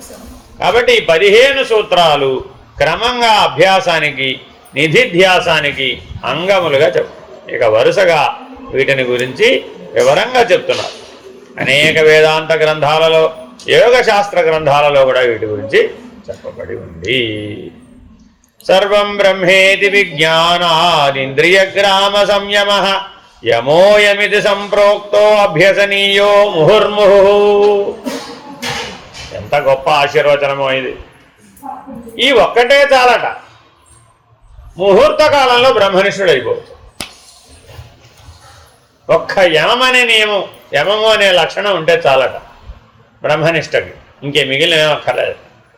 15 కూడా ఇలాగే చెప్తాడండి. ఈ ఒక్కటి ఉంటే చాలు, మిగిలిన ఏమవసరం లేదు. అంటే అర్థం ఏంటి? ప్రతిదీ సమర్థనీయమే. అది దాంట్లో ఆ సామర్థ్యం సహజంగా ఉంది. ఆ ఒక్క లక్షణంలో నీకు 100కు 1000 మార్కులు కావాలి. కాదు, ఏ ఒక్క లక్షణంలో అయినా ఎన్ని కావాలి? ఆ 100కు 1000 మార్కులు వస్తే చాలు, నువ్వు గ్యారంటీగా బ్రహ్మనిష్ఠుడు. 15 అభ్యాసం చేయక్కర్లా, ఒకటి చేయి చాలు. కానీ ఏ ఒక్కటి చేసినా ఎన్ని మార్కులు రావాలి? ఆ 100కు 1000 మార్కులు రావాలి. అప్పుడు గ్యారంటీగా ముహూర్త కాలంలో, ముహూర్త కాలం అంటే ఏమో ఎంతో, ఆ ముహూర్త కాలంలోనే బ్రహ్మనిష్ఠ లభిస్తుంది. ఇంతకీ ఏమిటి అందులో ముఖ్యమైన లక్షణం? సర్వం బ్రహ్మేతి విజ్ఞానాత్, అది సూత్రం. ఇది మర్చిపోకూడదండి. సర్వం బ్రహ్మేతి విజ్ఞానాత్. ఒకడు బాగా పాడుతున్నాడండి. ఎవరి ప్రభావాలు అంటారు? బ్రహ్మం, మళ్ళా సరస్వతి. ఇవిడెవరండి బాబు? ఒక ఆయన బాగా యుద్ధం చేస్తున్నాడండి. ఎవరి ప్రభావం వల్ల? బ్రహ్మమే. ఒక ఆవిడ బాగా భోజనం చేస్తుందండి. ఎవరి ప్రభావం వల్ల? బ్రహ్మమే. అంతే. అది కూడా చాలా కష్టం. తినడం ఈజీ అనుకున్నారేమో, చాలా కష్టం అండి. అర్థమైందండి? అందుకని నువ్వు సకల బ్రహ్మాండ సృష్టి ఎవరు చేశారు? బ్రహ్మమే. బ్రహ్మాండ లయం బ్రహ్మమే. కాబట్టి అక్కడ ఏదైనా కావచ్చు, సర్వం బ్రహ్మేతి విజ్ఞానాత్. Very very important. ఈ సమస్తము బ్రహ్మమే అనే జ్ఞానంతో ఇంద్రియాలను వశపరచుకోవడాన్ని యమము అంటారు. ఈ విధమైన యమాన్ని, ఇంద్రియ నిగ్రహాన్ని నిరంతర అభ్యాసం చెయ్యాలి. ఆవకాయ కారం తయారు చేసిన ఎవరు? కారం లేకుండా ఆవకాయ తయారు చేయాలి. కానీ కారం లేకుండా ఆవకాయ తయారు చేసి ఆవకాయ అంటారండి.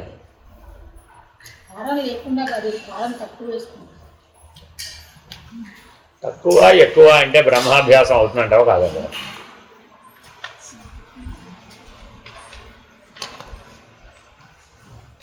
అప్పుడు శారీరక స్పృహ ఉన్నట్టా లేనట్ట? జగత్ స్పృహ ఉన్నట్టా లేనట్ట? పగలు రాత్రి తెలిసినట్టా తెలియనట్ట? ద్వంద్వాలు తోచినట్టా తోయినట్ట? అప్పుడు ఎక్కడికి వచ్చేసాం? స్వం పదం. ద్వంద్వములు తోచినాయి అంటే స్వం పదం. ద్వంద్వాతీతో విమత్సర, రెండవదే లేదు. కాబట్టి యమం అంటే ఏమిటి? ఎప్పుడూ బ్రహ్మమే, సర్వం బ్రహ్మేతి. అన్నం బాగా ఉడికితే బెటర్ అంటావా? సగం ఉడికితే బెటర్ అంటావా? అసలు ఉడకపోతే బెటర్ అంటావా? చెప్పేటప్పుడు కూడా నవ్వు వస్తుంది. చాలా ఇంపార్టెంట్ అండి. ఎందుకు ఈ మాటలు చెప్తున్నానంటే, ఇలా అన్నవారికి ఒక ఆయన ఉన్నారండి. వారికి గుప్పెడు బియ్యం చేతిలో వేసి తినమన్నారు. సర్వం బ్రహ్మేతేగా, సర్వం బ్రహ్మేతేగా. ఓ గుప్పెడు బియ్యం తిని చూపెట్టు, ఏమైంది? అందుకని ఈ 15 మాటలు కాదు, ఇది జీవితం. అలా జీవించగలిగే సామర్థ్యం పొందాలన్నమాట. అంతేగాని ఇదేదో ఊరికే విచారణ లేకపోతే మాటలతో వ్యవహారం తెలిసానండి, నాకు బాగా తెలిసండి అంటాం లాభం లేదు. యమము అంటే అర్థం ఏమిటంటే సర్వం బ్రహ్మేతి. Very very important. ఎంతమందో ఉన్నారండి భారతదేశంలో ఈ సర్వం బ్రహ్మేతి అనే నిర్ణయంలో ఉండి యమం అనేటటువంటి ద్వారా తరించిన వాళ్ళు ఎంతమందో ఉన్నారు. మీకు ఎన్నెన్నో కథలు కనబడుతుంటాయి. అవన్నీ అవే. రాఘవేంద్రుడు సుల్తాన్ గారిని దర్శించడానికి వెళ్ళారు. వెళితే అసలే వారేమిటి రాఘవేంద్రులు మంత్రాలయం అర్థమైందండి. ఆ సుల్తాన్ గారు ఎగిరేవి బాకేవి దూకేవి గెంతేవని ముక్కలు చేసి ప్రసాదం పట్టుకొచ్చాడు. స్వామీజీ ప్రసాదం తీసుకోండి అన్నాడు.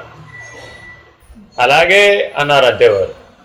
అలాగే అనగానే అది ప్రసాదంగా మారి మూత తీశారు. క్యాలాయే హో, సుల్తాన్ గారికి ఆగ్రహం వచ్చింది. ఏమిటి, నేనేం తెమ్మన్నాను, మీరేం తెచ్చారు? వాడేమో నెత్తినో, నేను మీరు తెమ్మని తెచ్చాను మహాప్రభు అంటాడు వాడు. అర్థమేనండి. మరి మూత తీయకుండానే ఎలా మార్చాడు? సర్వం బ్రహ్మేతి. ఇలాంటి ఎన్ని సంఘటనలు ఉన్నాయో భారతదేశంలో చెప్పడానికి వీలేనన్ని. ఇవాళ అలా ఎలా చేయగలిగారు? అలాగే సర్వం బ్రహ్మేతి. సంకల్ప మాత్రం చేత ఏదైనా మార్చగలడు. ఇది చూసి అయితే మా గురువు గారు కూడా నన్ను ఎప్పుడో ఒకప్పుడు మార్చేస్తారు. ఏవోనండి, ఏ పేరైనా పెట్టుకోండి. కాబట్టి పదార్థ పరిధిలోనూ చేయవచ్చు, శక్తి పరిధిలోనూ చేయవచ్చు. కానీ తాత్కాలికం కదా. దానివల్ల సుల్తాన్ జ్ఞానం ఏమొచ్చింది? ఇప్పుడు ఏమీ లేదు. వాడు ఏమన్నా మారాడా? ఏం మారలేదు.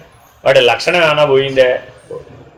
కాబట్టి అది తాత్కాలికంగా కనువిప్పు కలిగించడానికి, భగవంతుడు ఉన్నాడని కనువిప్పు కలిగించడానికి పనికొస్తుందేమో తప్ప బ్రహ్మజ్ఞానానికి పనికిరాదు.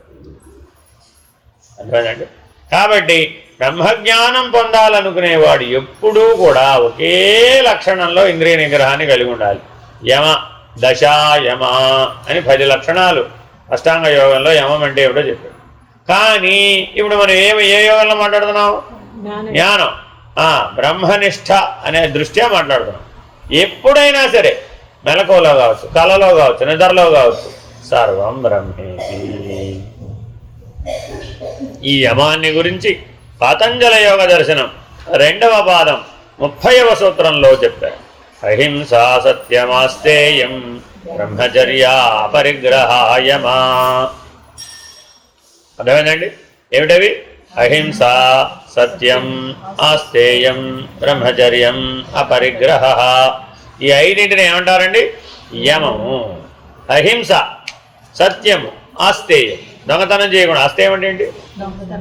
దొంగతనం చేయకపోవడం అంటే అర్థం ఏంటి? దొంగతనం చేయకపోవడం అంటే అర్థం ఏంటి? దొంగతనం చేయకపోవడం అంటే అర్థం ఏంటి? నీది కాని దాన్ని నీదనుకోకుండా ఉండడం. ఏంటన్నది? నీది కాని దాన్ని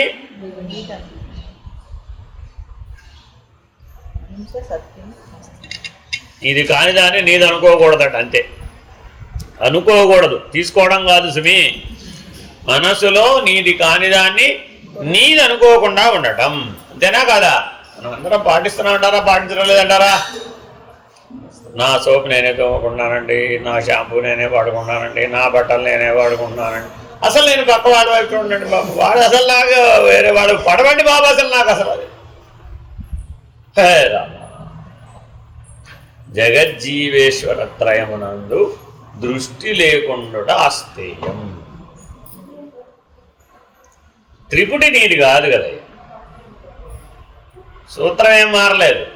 కాకపోతే సబ్బును షాంపూ కాదు అక్కడ. దాని ప్లేస్లో ఏం పెట్టాలి? త్రిపుటి. పిండ బ్రహ్మాండములందంతటా వ్యాపించిన త్రిపుటి ఏదైతే ఉందో ఆ త్రిపుటి నీది కాదు కదా. ఏమంటున్నావు నువ్వు? నాదేనండి. అబ్బా, ఈ లోకం నాదేనండి, ఈ లోకేశ్వరుడు నేనే. ఎంత కష్టపడి దేవేంద్రుడిగా వచ్చానో తెలుసా నేను? అబ్బా, ఏమైపోయావు అప్పుడు? ఆస్తేయ లక్షణం పోయి. అదేంటే ఎప్పుడెప్పుడు ఎవరికైనా అహంకారం రాగానే గుర్తు చేస్తారు, నాయన అఖిలము పరమాత్మది కదా. ఇదంతా ఎవరిదండి? పరమాత్మది. మధ్యలో నువ్వేమంటున్నావు? అది ఇంకో గొడవ. ముందు నాది. దాని నీది కాని దానిని నీదని భావించకూడదు. కాబట్టి పిండాండ నీదా, బ్రహ్మాండ నీదా? అదే రేది నీది కదా. అయ్యో కృష్ణ కృష్ణ అన్నీ వదిలేకపోయాను అనమాట. అయితే దొంగతనం చేయకూడదు. బ్రహ్మచర్యం. బ్రహ్మచర్యం అంటే ఏంటండి? ఎప్పుడు అపంచీకృత బ్రహ్మమే నేను. పంచీకృతం కాదు. దృష్టి ఎక్కడ పెట్టాలండి? అపంచీకృత బ్రహ్మమే నేను. అపరిగ్రహం. స్వార్థానికై సంపద ప్రోగు చేయకుండా ఉండటం అంటే అర్థమేంటి? స్వార్థానికై పోగు చేయకుండా ఉండటం. అసలు పోగు చేయవచ్చా? స్వార్థం కోసం కాదు, పరార్థానికి ఏమైనా పోగు చేయవచ్చా? ఇతరుల కోసం సహాయం చేయాలండి. మరి అప్పుడు డబ్బులు ఉండాలో వద్దా? ఉండాలో వద్దా? పోగు చేయాలో వద్దా? పోగు చెయ్యకూడదు. కూడదు. కూడదు. కూడదంటే కూడదంటే. అష్టైశ్వర్యాలు పనికిరావు, జ్ఞానైశ్వర్యం కూడా పనికిరాదు. పోగు చెయ్యకూడదు. ఏం చేయాలి మరి?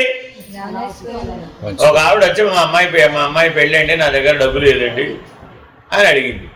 ఎవరిని? ఏకంగా చంద్రశేఖరేంద్ర సరస్వతి కంచి పరమాచార్య గారి దగ్గరకు వచ్చింది. వలవలా ఏడుస్తుంది. ఏంటమ్మా? మా అమ్మాయి పెళ్లి చేయాలి స్వామి, నా దగ్గర డబ్బులు లేవు, ఏం చేయమంటారు? ఆయన దగ్గర ఏదో ఉన్నట్టు. ఆయన దగ్గర ఏముంది? దానికేం తక్కువలే. మరి ఏం చేయాలి ఇప్పుడు? ఆయనకి సమస్య పరిష్కారం అవదు. ఆయన దగ్గర డబ్బులు లేవు. సన్యాసి కదా. సన్యాసి లక్షణం ఏమిటి? దాచుకోకూడదు. రేపటికి రూపమే లేదు అసలు. అర్థమేనంటే మనమందరం సన్యాసులు అంటారా కాదంటారా? ఏది ఏమీ లేదు. సన్యాసులుగా చూస్తే 100కి -100 మార్కులు వస్తాయి మనకి.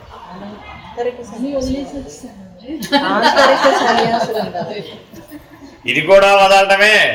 కృష్ణ కృష్ణ, ఈ వదలటం కాదమ్మా, చాలా కష్టం.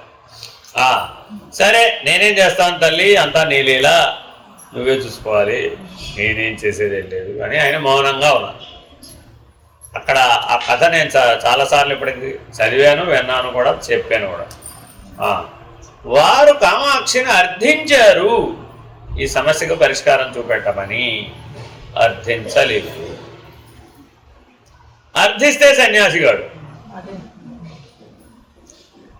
అది పరార్థమైనా సరే అర్థించడానికి వీల్లేదు. అందుకనే ముందు బ్రహ్మచర్యం అని పెట్టి తర్వాతే ఈ అపరిగ్రహం కూడా. బ్రహ్మచర్యం లేకుండా అపరిగ్రహం వెలుగు. బ్రహ్మనిష్ఠుడు ప్రకృతిని అమ్మా ఈ సమస్య పరిష్కరించని ఎందుకు అడుగుతాడు అసలు? లేదు, ఆయనకి ఉన్నదంతా బ్రహ్మమే. వాళ్ళ ఎవరో వచ్చారట, వాళ్ళ అమ్మాయి పెళ్ళట, ఏడ్చిందట, డబ్బులు అడిగిందట. ఈయనేమో వెళ్ళి అమ్మా కామాక్షి నువ్వే సహాయం చేయాలమ్మా, నేనేం చేయలేనమ్మా, నా వల్ల ఏం కాదమ్మా, నువ్వు చూసుకోవాల్సిందేనమ్మా అని ఆవిడ తరఫున ఈయన ప్రార్థించారట. అలా ఎందుకు చేస్తాడండి? అంటే భక్తి లక్షణంలో చూస్తే మాత్రం ఏమనిపించింది? పరమాచార్య గారు పిలవడం ఏమిటి, కామాక్షి గారు పలకకపోవడం ఏమిటి? వారికి కామాక్షికి అభేదం అండి బాబు. అభేదం ఉన్నప్పుడైనా కానీ వారెవరెప్పుడు మరి అటువంటిప్పుడు ఎలా ప్రార్థన చేస్తాడు? ఒక పక్క ఏమంటున్నాడు, వారికి కామాక్షికి అభేదం. మళ్ళీ ఏమంటున్నాడు, రే అలా ఎలాగా, అది ఉంటే ఇది ఉండదు, ఇది ఉంటే అది ఉండదు. అర్థమైందండి? కాబట్టి అర్థించడానికి వీలు కాదండి. మీరేదో జ్ఞానం అంటే ఏదో అనుకుంటున్నారు. దేనికి మీరు ఈశ్వరా అని అనలేరు. ఇప్పుడు అనొచ్చు. ఎందుకని? ఇంకా మనం భక్తిలో ఉన్నాం, ఇంకా జ్ఞానం దాకా వెళ్ళలేదు కాబట్టి దేనికైనా ఈశ్వరా అనొచ్చు. అర్థమైందండి? కానీ ఒక స్థాయి దాటిదే ఏ అవకాశాలు లేవు, బ్రహ్మముగా ఉండడం తప్ప. మిగిలినవి ఏమి లేవు, నేనే లేవంతే. మరి ఎవరైనా సహాయం చేయమని కోరితే ఏం చెయ్యాలి? తానే సర్వసమర్థుడు కదండి, అమ్మా మళ్ళీ అడగడం ఎందుకు? తానే సర్వ. ఆయనకున్న బలం ఏమిటి? కదా.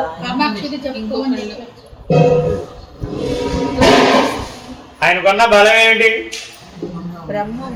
అంతే, అలాగే ఉంటాడంతే, అలాగే ఉంటాడంతే. ఆయన ఎలా ఉండాలో అలాగే ఉంటాడండి, అంతే. అందుకనే దానికి ఏమని పేరు? అపరిగ్రహం. రెండవది లేదు. ఎలా గ్రహిస్తాడు? గ్రహించడానికి రెండవదే లేదు. ఇవన్నీ యమము కిందకే వస్తాయి. Very very important. ఇంతకీ వాళ్ళ అమ్మాయికి పెళ్లి చేయమంటావు, మానేమంటావు?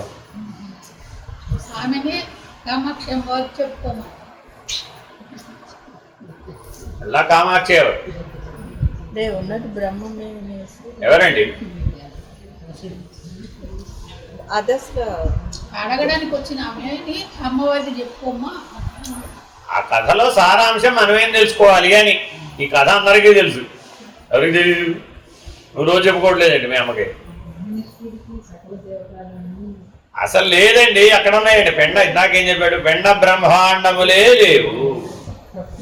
ఆస్తేయం దగ్గర ఏం చెప్పేశాం? పెండ బ్రహ్మాండములు లేవండి. ఇప్పుడు మీరు ఏంటి ఎవరికి చెప్తారో చెప్పండి. అది ఆహా రామ, ఈవిడికా తెలియదు. ఆయన అలా చూస్తే చాలండి, పని అయిపోతుంది. ఓసారి చూస్తే చాలు, ఒకసారి చూడమను. అరకంట చూచిన చాలట, పూర్తిగా కూడా చూడక్కర్లేదట. అరకంట చూచిన చాలట అఖండ జ్ఞానము ప్రాప్తించి. అదిట అయ్యదయ్య అంటే.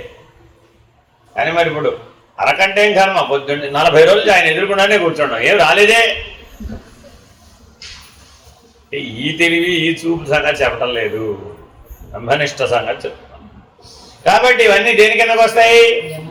యమము.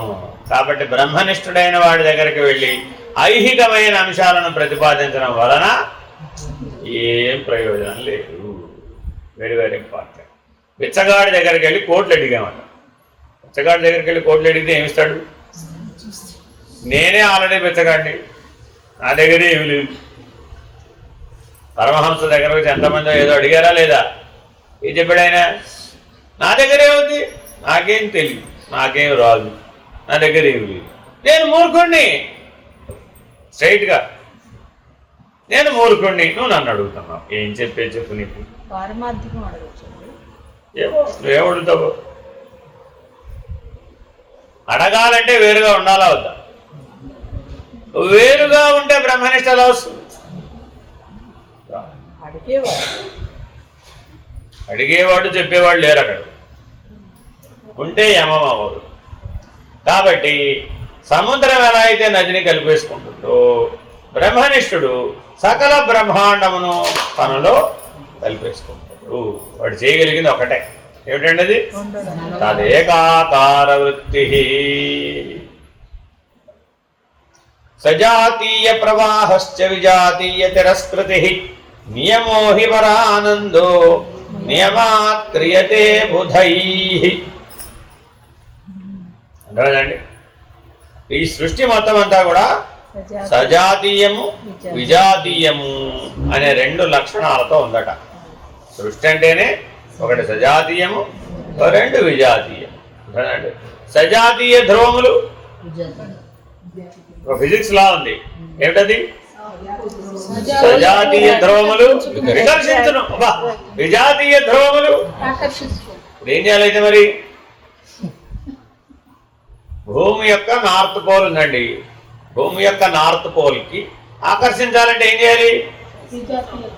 విజాతీయం అంటే ఒక సౌత్ పోల్ తెచ్చి దాన్ని ఎదురుకుండా పెట్టాలి, అప్పుడు అది ఆకర్షిస్తుందట.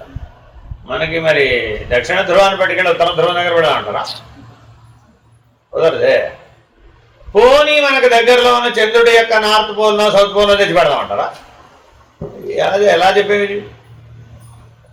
అంటే ఒక పరిమిత దృక్పథంతోనే ఆ సిద్ధాంతం వర్కౌట్ అవుతుంది. కానీ సర్వవ్యాపక దృక్కోణంలో అది సౌత్ పోల్ అని నార్త్ పోల్ అని ఆ సజాతీయ విజాతీయ దృక్కోణం పనిచేయటం లేదు. అది వేరు, ఆ గొడవ వేరు, అది ఇక తర్వాత వస్తాం. సజాతీయమైన వృత్తుల్ని ప్రవహింపజేస్తూ విజాతీయ భావాలను తిరస్కరిస్తూ ఉండటమే పరమానంద స్వరూపమైన నియమం. బుద్ధిమంతులు ఈ నియమాన్ని తప్పకుండా పాలిస్తూ ఉన్నారు. ఏమని సంగతి చెప్పేశాడు. రెండోది ఏంటండి? నియమం. నియమం అంటే ఏమిటి? విజాతీయమైనటువంటిది ఏదైనా సరే తిరస్కరించేసాడు, సజాతీయమైన దాన్ని ప్రవహింపజేశాడు. అంటే అర్థం ఏంటి? ఇనుము ఇనుముగానే ఉండడం విజాతీయం, ఇనుము అయస్కాంతంగా మారడం సజాతీయం.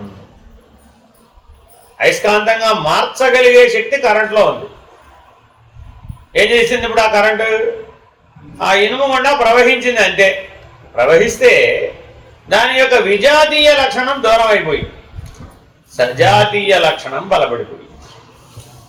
అంటే స్థూల ధర్మం విజాతీయ లక్షణం, లేదా శరీర ధర్మం విజాతీయ లక్షణం. అర్థమైందండి? మరి చైతన్య ధర్మం ఆత్మలక్షణం ఒకటి ఉంది అక్కడ, అదేంటి? సజాతీయ ధర్మం. అంటే ఇనుముకి రెండు లక్షణాలు ఉన్నాయి, ఒకటి తుప్పు పట్టే లక్షణం, రెండోదేమో అయస్కాంతంగా మారగలిగేటటువంటి లక్షణం. కాబట్టి మనలో కూడా ఆత్మస్వరూపంగా నిలబడగలిగే అయస్కాంత లక్షణం ఒకటి ఉంది, బ్రహ్మస్వరూపంగా నిలబడగలిగే అయస్కాంత లక్షణం ఒకటి ఉంది. కానీ మనలోంచి ఏం ప్రవహించాలి? కరెంటు ప్రవహించాలి. విద్యుత్ శక్తి ప్రవహిస్తే ఎంతకాలం ప్రవహించాలి? మనం పూర్తిగా మారేటంతా. ఒకసారి మారిపోయిందండి, ఏ మళ్ళా వెనక్కి వస్తుందా? ఏ మళ్ళా రాదు. అయస్కాంతం మళ్ళీ ఇనుమయ్యే అవకాశం లేదు. కాబట్టి ఎంతగానో బ్రహ్మనిష్టలో ఉండాలయ్యా. బ్రహ్మనిష్ట మాత్రమే సత్యం అనేటటువంటి ప్రవాహం నీ నుంచి ప్రవహిస్తూ ఉండాలట. అందుకని అంటారు స్వామి వివేకానందుడు, బీ ఏ స్పిరిచువల్ డైనమో. అర్థమైందండి? ఏమంటారు మన జీవితాన్ని? మానవుడు ఎలా జీవించాలి? నువ్వే ఒక స్పిరిచువల్ డైనమోనయ్యా బాబు. ఎక్కడో దేవుడున్నాడు, ఆ దేవుడు నీకు మోక్షాన్ని ఇస్తాడని చెప్పమాక. ఆ దేవుని యొక్క దివ్యత్వం నీ ద్వారా ప్రవహిస్తోంది. నీవే దానికి మార్గదర్శకుడవు, నీవే వాడిని ఉద్ధరించవలసిన వాడవు. నీ దివ్యత్వంతో వాడిని ఉద్ధరించు, నీ దైవీ చేతన ప్రవాహంలో వాడిని ముంచివేయి. డైనమో దేనికి ఉపయోగపడుతుంది? కరెంట్ ఉత్పత్తి చేయడానికి. ఆ కరెంటును కనుక ప్రసరిస్తే ఇనుము కాస్త ఏమైపోయింది? అయస్కాంతంగా మారిపోయింది. అలాగా నీవే ఆ భగవద్వాహకంగా మారు. ఆ భగవత్ శక్తి అనే ప్రవాహం నీ ద్వారా ప్రవహిస్తుంది. తద్వారా ఇతరములైన వారు ఎవరైతే దేహాభిమానంతో ఉన్నారో వారు వారి వారి యొక్క దేహాభిమానం అనే ఇనుము అనే లక్షణాన్ని విడిచిపెడతారు. వాళ్ళు విడిచిపెట్టడం మా పక్కకు పెట్టు. ఇంతకాలం నీలో ఆ దైవీ శక్తి ప్రవహించడం ద్వారా నువ్వేమైపోయావు? నువ్వు ఆల్రెడీ అదే అయిపోయావు, వాళ్ళకంటే ముందే అయిపోయావు. కాబట్టి వాళ్ళు నీకు ఉపయోగపడ్డారా? నువ్వు వాళ్ళకు ఉపయోగపడ్డావా? వాళ్ళే నీకు ఉపయోగపడ్డారు. ఎందుకని? నిరంతర అభ్యాసానికి వాళ్ళు ఉపయోగపడుతున్నారు. కాబట్టి నియమం అంటే ఏమిటి? సజాతీయ ప్రవాహశ్చ విజాతీయ తిరస్కృతి. పరానందమే నియమం. పరానందం యొక్క అనుభవ నిర్ణయమే నియమం. పరానందం అంటే ఆత్మ పరమాత్మ ఇవి సజాతీయములు. ఆత్మకు పరమాత్మ సజాతీయం, ఆత్మకు శరీరం ప్రపంచం ఇవన్నీ విజాతీయములు. కాబట్టి విజాతీయమైన వాటన్నింటినీ దూరంగా నెట్టివేస్తూ సజాతీయమైన బ్రహ్మయందే లీనమై ఉండాలి. ఈ నియమాన్ని పతంజలి మహర్షి ఇట్లా నిర్వచించారు. శౌచ సంతోష తపః స్వాధ్యాయేశ్వర ప్రణిధానాని నియమా. యమం అంటే 5, నియమం అంటే 5. యమ నియమాలు కలిపి 10. అర్థమైందండి? యమం అంటే ఏమిటి? అహింసా సత్యమాస్తేయం బ్రహ్మచర్యారపరిగ్రహ అని యమం. నియమం అంటే ఏమిటి? శౌచ సంతోష తపస్వాధ్యాయేశ్వర ప్రణిధానాని నియమా. ఈ సూత్రంగా గుర్తుండాలండి మీకు. Very very important. అంటే సూత్రంగా గుర్తుపెట్టుకోవడం చాలా ఈజీ. పాఠం అంతా గుర్తుపెట్టుకోవాలంటే 100 పేజీలు గుర్తుపెట్టుకోవాలి. అది లాభం.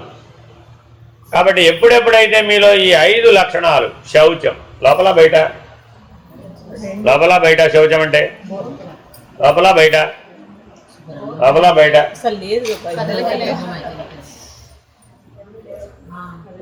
లోపల బయట అన్నాడంటే ఎక్కడికి వచ్చేసాడు? త్వం పదం. లోపల బయట అన్నాడు ఎక్కడికి వచ్చేసాడు? త్వం పదం. అర్థమైందండి? దృష్టి ఎక్కడ పెట్టమన్నాడు? పరమాత్మ యందే దృష్టి పెట్టు. బ్రహ్మమునందే దృష్టి పెట్టడమే శౌచం. సంతోష ఇప్పుడేమిటి? ఇప్పుడు సంతోషం అంటే ఏమిటి? ఇప్పుడు సంతోషం అంటే ఏమిటి?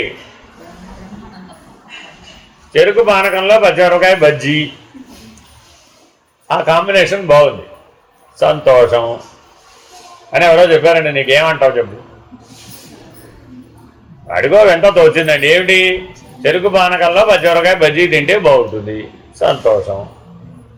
కానీ ఇది ఇక్కడ ఈ గొడవైనా అక్కడ చెప్తోంది కాదు. సమ్యక్ తోషం అంటే ఏమని చెప్పాలట? ఒక్క చుక్క కూడా వెయ్యడానికి వీలు లేనంతగా నింపబడిన అమృత భాండము నీ చేతిలో ఉంటే, ఒక్క చుక్క వెలితి కూడా లేనటువంటి అమృత భాండం నీ చేతిలోనే కనుక ఉంటే నీకు ఎటువంటి స్థితి కలుగుతుందో దానికి సంతోషం అని పేరు. అదిట మీరు ఎలా ఊహిస్తారో ఇక. మరి ఏముండాలి మీ చేతిలో? అమృత భాండం ఉండాలి.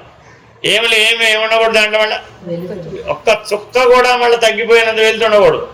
Full up to the brim, అంచు వరకు నిండిపోయిందట. అలాంటి అమృత భాండం నీ చేతిలో ఉంటే దాన్ని చూస్తూ ఉంటే నీకు ఎలాంటి అనుభూతి కలుగుతుంది? అదిట. సరే. తపస్సు అంటే ఏంటండి? తపస్వాధ్యాయ నిరతం. అందుకే ఆ 2 కలిపే వాడతారండి. తపస్సు అన్నా స్వాధ్యాయం అన్నా ఆ 2 ఒకటే. ఏమిటంటే ఆ రెండిట్లో ఉన్న లక్షణం? నిరతం. నిరంతరం చేయబడితేనే తపస్సు. నేను రోజుకో గంట తపస్సు చేస్తున్నానంటే లాభం లేదట, నేను రోజుకో గంట స్వాధ్యాయం చేస్తున్నానంటే లాభం లేదట. నిరంతరాయంగా ఆపకుండా అవిచ్ఛిన్న తైలధార వలె ఉంటేనే అది తపస్సు, అది స్వాధ్యాయం. ఈశ్వర ప్రణిధానం. ఇప్పుడు మరి ఈశ్వర ప్రణిధానం అంటే ఏం చెప్పాలి? ఈశ్వరుడు వేరే ఉన్నాడని చెప్పాలా? లేడుగా. మరి ఈశ్వర ప్రణిధానం అంటే ఏమిటి? ఈశ్వర ప్రణిధానం అంటే ఏమిటి? ఈశ్వర ప్రణిధానం అంటే ఏమిటి? ఇప్పుడు అది ఏకాకారత. ఆ 33 కోట్ల దేవతలు నేనే. ఆ 33 కోట్ల దేవతలు నేనే, ఒక్క బ్రహ్మమే కదా. 33 కోట్ల బ్రహ్మములు ఉన్నాయంటావే ఇప్పుడు. అక్కడ ఎలా ఉంటాయి? లేవు. దుర్గగారు అనే బ్రహ్మం వేరే, మల్లేశ్వర స్వామి అనే బ్రహ్మం వేరే, లేదు భ్రమరాంబ గారు అనే బ్రహ్మం వేరే, మల్లికార్జునుడు అనే బ్రహ్మం వేరే. ఉంటారా రాగా? ఎవడోయ్ ఉంటారా రాగా? పంచశక్తులు వేరే, పంచబ్రహ్మలు వేరుగా లేవు. తదేకాకారత. అమ్మా ఎప్పుడు ఎక్కడి నుంచి చెప్తే? తోంపదమా తత్పదమా? తోంపదమా తత్పదమా? ఆ ఈశ్వర ప్రణిధానం సహజమైతే అంతర్యాగం లభిస్తుంది. తోంపదమా తత్పదమా? తోంపదం. అంతర్యాగం అంటే అర్థం ఏంటి? బహిర్యాగం అంతర్యాగం రెండు ఉన్నాయి ఇప్పుడు అక్కడ. రైటండి. అదే ఇప్పుడు ఈశ్వర ప్రణిధానంలో ఏమైపోయాడు? సకల దేవతా సమూహం తానే. యజనము, యాజనము, యాజి ఎక్కడున్నారు? అది కూడా త్రిపుటే. యాగం అంటే ఎందులోకి వచ్చేసింది? యజనము, యాజనము, యాజి అంటే యజ్ఞము చేయడం, యజ్ఞం చేసేవాడు లేవు. త్రిపుడు అంతా ఏకమైపోయి అది ఏకాకారత. అలాగా సకల దేవతా స్వరూపం వాడే. శుచిగా ఉండటం, సంతోషంగా ఉండటం, తపస్సు, స్వాధ్యాయము, ఈశ్వర శరణాగతి అనేవి నియమాలు. సజాతీయ వృత్తుల్ని ప్రవహింపజేయడం అంటే అహం బ్రహ్మాస్మి, సోహం నేనే బ్రహ్మను, ఆ బ్రహ్మను నేనే అని నిరంతరం భావిస్తూ ఉండటం. ఈ విధంగా బ్రహ్మయందు చరించేవానికి పైన చెప్పిన శౌచ సంతోషాది లక్షణాలన్నీ తేలికగా వాటంతటవే వస్తాయి. దీనికి ఒక ఉదాహరణ చెప్తారండి. ఒక గంధం చెట్లు ఉన్నటువంటి అడవిలోకి ఒక మనిషి వెళ్ళాడట. ఏ అడవిలోకి వెళ్ళాడండి? ఆ గంధపు చెట్లు ఉన్న అడవిలోకి. ఎక్కడ ఉంటాయి కదా కర్ణాటకలో. అక్కడికి వెళ్ళాం. అక్కడ ఏమున్నాయి? ఎన్ని చెట్లు? గంధమే. చూశాడట. ఇంతలో ఒక ఆయన వచ్చాట. టకా ఒక కొమ్మ, ఎండు కొమ్మ అక్కడ ఏదో గంధపు చెట్టు విరిగి పడిపోయిందట. టకా 4 ముక్కలు కొట్టి దాన్ని కాస్త ఆ పొయ్యిలో పెట్టి దాని మీద వంట చేస్తున్నాడు. చూశాట. ఏమనిపించింది? గంధం చెట్టుతో వంట చేసుకుంటాడేమిట్రా వీడు? దాని విలువ తెలియదురా నీకు? నువ్వు ఆ పొయ్యిలో పెట్టిన గంధం చెట్టు విలువ, ఆ మొక్క విలువ ఎంతో తెలుసా నీకు? 1,00,000 రూపాయలు. అన్నం విలువ ఎంత? 50 రూపాయలు. 50 రూపాయలు అన్నం వండడానికి 1,00,000 రూపాయలు గంధం చెట్టు పెడతారు ఎవరన్నా అన్నాడు. వాడు ఏం చేసాడు తెలుసా? ఎంత వెర్రివాడు వీడు అనుకున్నాడు. ఆయన ఏమనుకుంటున్నాడు? ఈయనేమనుకుంటున్నాడు?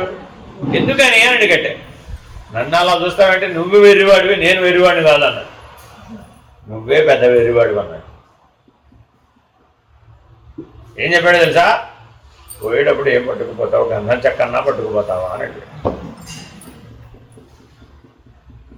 పోయేటప్పుడు ఏం పట్టుకుపోతావు? అందుకని శాస్త్రార్థం చివరికి చితిలో ఏం చేస్తారు? ఎందుకని? అది కూడా నువ్వు పట్టుకెళ్ళదరా బాబు అని చెప్పడం.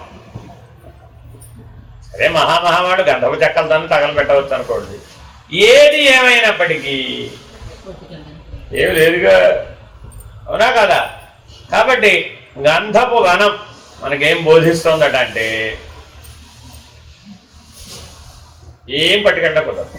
పిండ బ్రహ్మాండాలలో ఎంత విలువైనవైనా ఉండవచ్చుగా. మహదహంకారం ఓ మెట్టి ఎక్కాడండి అవతలిగా, పంచీకృతంలోకి ఎక్కాడు. ఏముందమ్మా పట్టుకెళ్ళడానికి? పట్టు దారం పట్టుకెళ్ళకూడదు. ఎలా పట్టుకెళ్తాడు? వీలు కాదు. కానీ ఆ గంధపు వనంలోంచి బయటకు వచ్చాడట. వాడి శరీరంలో కట్టుకున్న వస్త్రాలకి సుగంధం వస్తుందట. అందరు అడిగారు, ఏమిటి నేను ఎంచేదో ఎప్పుడూ రానటువంటి కొత్త సుగంధం బాగా వస్తుంది, ఎక్కడికి వెళ్ళి వచ్చావు అని అడిగారు. ఇప్పుడే గంధ చెట్ల దగ్గరికి వెళ్ళి వచ్చానయ్యా బాబా. అర్థమైందండి.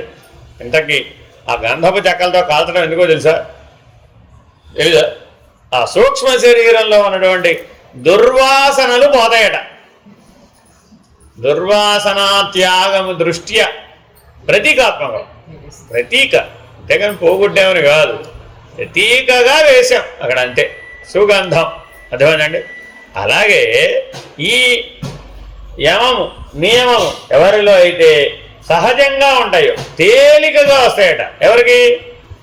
బ్రహ్మనిష్ఠుడికి. అదే జీవుడుగా ఉన్నవాడికి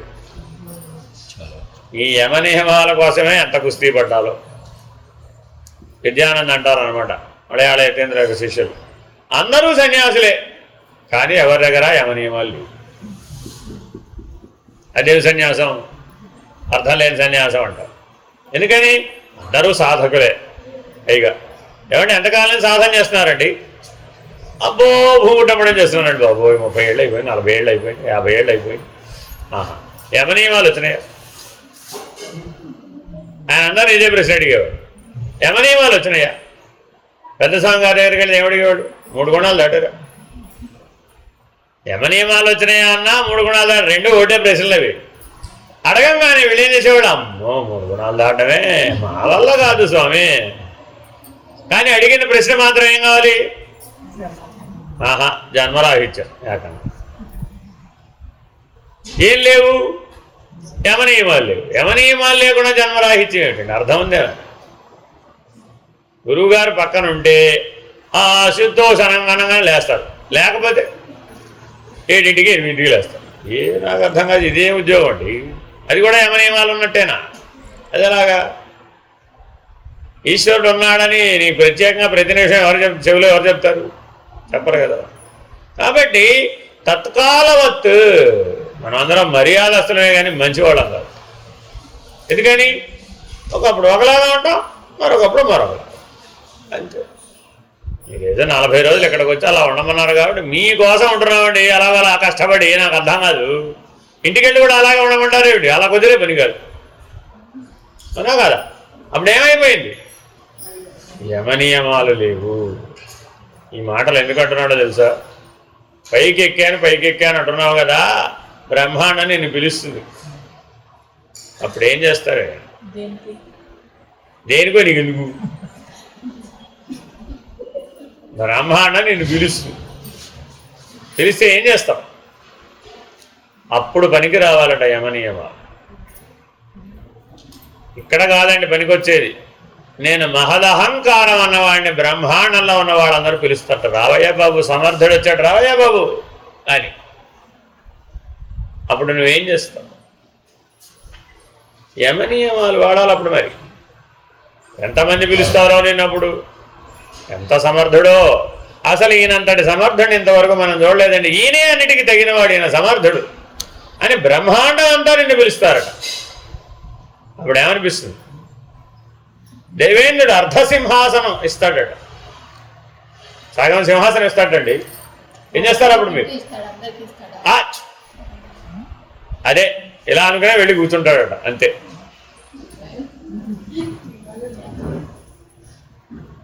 అర్థమేనండి. దీనికో అసలంలో మాటలు ఉంటాయండి. కుబేరుండు ధనాధిపతి అయిన కుబేరుండసగు నవనిధులు, దేవేంద్రుడసగు అర్ధసింహాసనము, కల్పవృక్షంబు ఛాయనగల్గు సంకల్పవశాత్ సృష్టి. సిద్ధులు ఇవి కాదు, ఇవేమిటి? ఇవి సిద్ధులు అనబడవు. ఇవి ఎవరైతే నేను బ్రహ్మమని అంటున్నాడో వాడికి ఇవన్నీ ఇస్తారు. వాడు అడగకుండానే ఇస్తారు ఇవన్నీ. యోగి కావాలని సంపాదిస్తాడు, జ్ఞానిని పిలిచిస్తారు ఇవన్నీ. రావయ్యా బాబు, నీకు you are eligible for this. ఇప్పుడు కాదు, అప్పుడు అనాలి. ఇప్పుడేమో నిద్ర వస్తేనే అవసరం లేదు అని లేకపోతే ఇచ్చేవి సామాన్యమైన విషయాలు కావండి అవి. అర్థమేనండి? ఎలాగే చెప్తాడనమాట. చిట్ట చివరికి ఏం చెప్తాడో తెలుసా? శ్రీ మహాలక్ష్మి పాదములొత్త సంసిద్ధురాలైగలదు వైకుంఠవాసి విగమ్ము.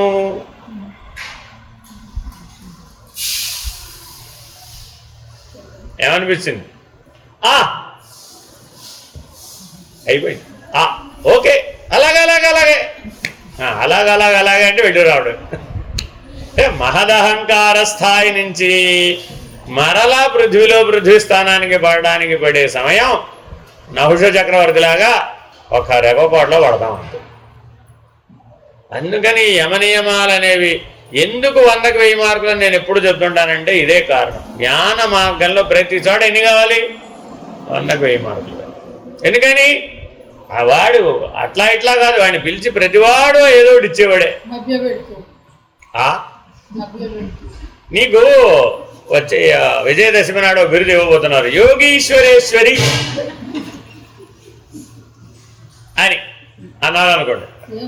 ఐఎమ్ ఎలిజిబుల్ కదా దానికి. మరి అంతే, నువ్వేమనుకోకర్లేదండి, ఐఎమ్ ఎలిజిబుల్ కదా దానికి అని అనుకున్నట్టు అంతే వచ్చేస్తుంది. కాబట్టి ఎంతటి స్థాయిలో మనకి బ్రహ్మనిష్ట ఉండాలి. Very very very very important. ఎక్కడ దాకా వచ్చాం? అందుకని సజాతీయ వృత్తులను ప్రవహింపజేయడం వెరీ వెరీ ఇంపార్టెంట్ అండి. అహం బ్రహ్మాస్మి, బ్రహ్మమే నేనై ఉన్నాను అన్న ఏకవాక్య తీర్మానం మీదే నిలబడాలి. సోహమస్మి బ్రహ్మాహమస్మి, అయమాత్మ బ్రహ్మ. అంతకు మించి వేరే లక్షణాన్ని ఒప్పుకోకూడదు. వేరే నిష్ఠ లేదు, వేరే స్థానం లేదు, వేరే స్థితి లేదు, వేరే అనుభవం కూడా లేదు.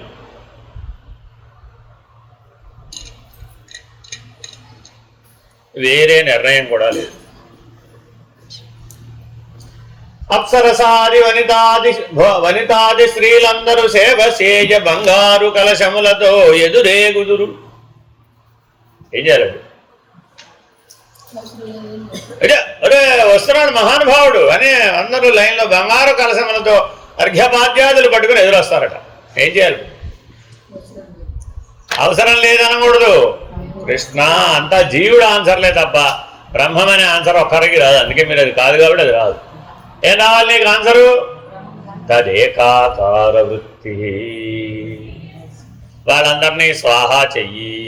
బ్రహ్మమే కదా, నీలో భాగం కదా అవన్నీ. వాళ్ళందరి స్థానంలో ఎవరిని చూడాలట? తనను తానే దర్శించెను. అంతే. తదేకాకార వృత్తి ఒకటే ఆన్సరు. బ్రహ్మాకార వృత్తి అలా ఉన్నాడటండి. వాళ్ళందరూ వీళ్ళు కలిసిపోయారు. నువ్వేం చేయక్కర్లా, నువ్వు సముద్రం వల్లే ఉంటే చాలట. వాళ్ళందరూ నదులు లాంటి వాళ్ళు, వాళ్ళే వచ్చి కలిసిపోతారు. అదే గుర్తు. వాళ్ళందరూ వచ్చి నీలో కలిసిపోవడమే గుర్తు, నువ్వు కలుపుకోవడం కాదు. నువ్వు కలుపుకుంటే మళ్ళా గొడవ, మళ్ళా మామూలే. అర్థమైందండి? నీ ప్రయత్నంతో పని లేకుండా నీ యొక్క బ్రహ్మనిష్ట ప్రభావం చేత వాళ్ళందరూ నీలో కలిసిపోతారు. అదిట ఏమిటది? సజాతీయ ప్రవాహం.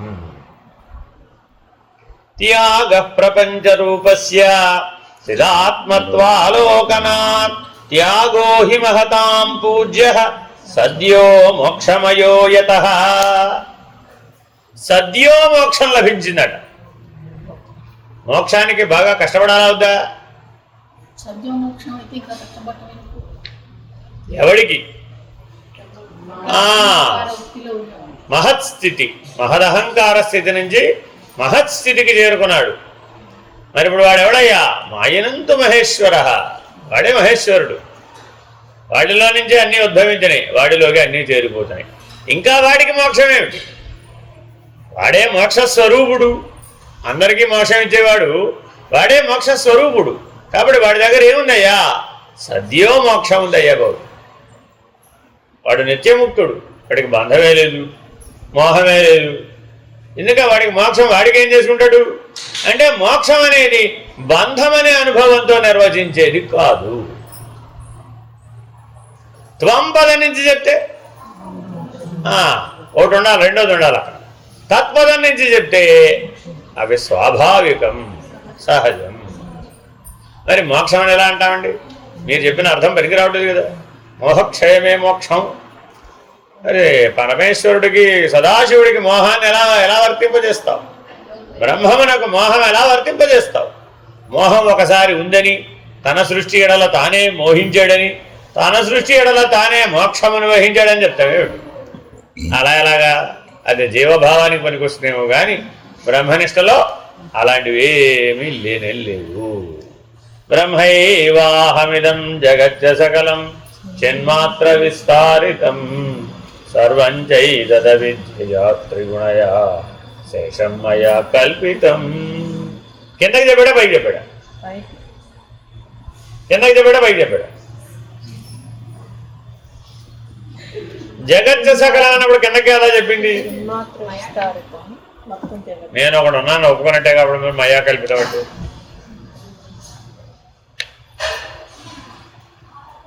అని శంకర భగవత్పాదులు చెప్పిన ఈ సూత్రాన్ని గట్టిగా పట్టుకున్నారు. ఇది అద్వైతానికి ఎలా సరిపోయిందో చెప్పండి. ఏదో ఊరికే బుర్రకాయ విసయడం కాదండి వ్యవహారం. ఇది అద్వైతాన్ని ఆక్షేపించేవాళ్ళు 3 మంది ఉన్నారు. ప్రతి దాంట్లో పట్టుకుంటారండి. ఎందుకని అంటే ఉన్నది బ్రహ్మమేనని, బ్రహ్మము దగ్గరే కదా నువ్వు చెప్పాలి. ఏం చెప్పినా మళ్ళీ కిందకొచ్చి కింద ఉపమానాలు చెప్పి ఇది లేదు కాబట్టి అది బ్రహ్మం అంటావు ఏమిటో నాకు అర్థం కాదు. ఇది లేదని చెప్పినంత మాత్రం అది బ్రహ్మం అని నిర్ణయం ఎట్లా అవుతుంది? నేను ఏనుగును కాదు, నేను మొసలిని కాదు, నేను పక్షిని కాదు, నేను ఎలుకను కాదు, నేను పామును కాదు అంటే నేను మంచిదని చెప్పినట్టు అవుతుందా? మనిషి వలే ఉంటే మనిషి అవుతావు కానీ అవేవి నేను కాదు నేను కాదు నేను కాదు నేతి నేతి మహావాక్యాన్ని వాడి నిరూపించానంటావేమిటయ్యా? ఎలా కుదురుతుంది?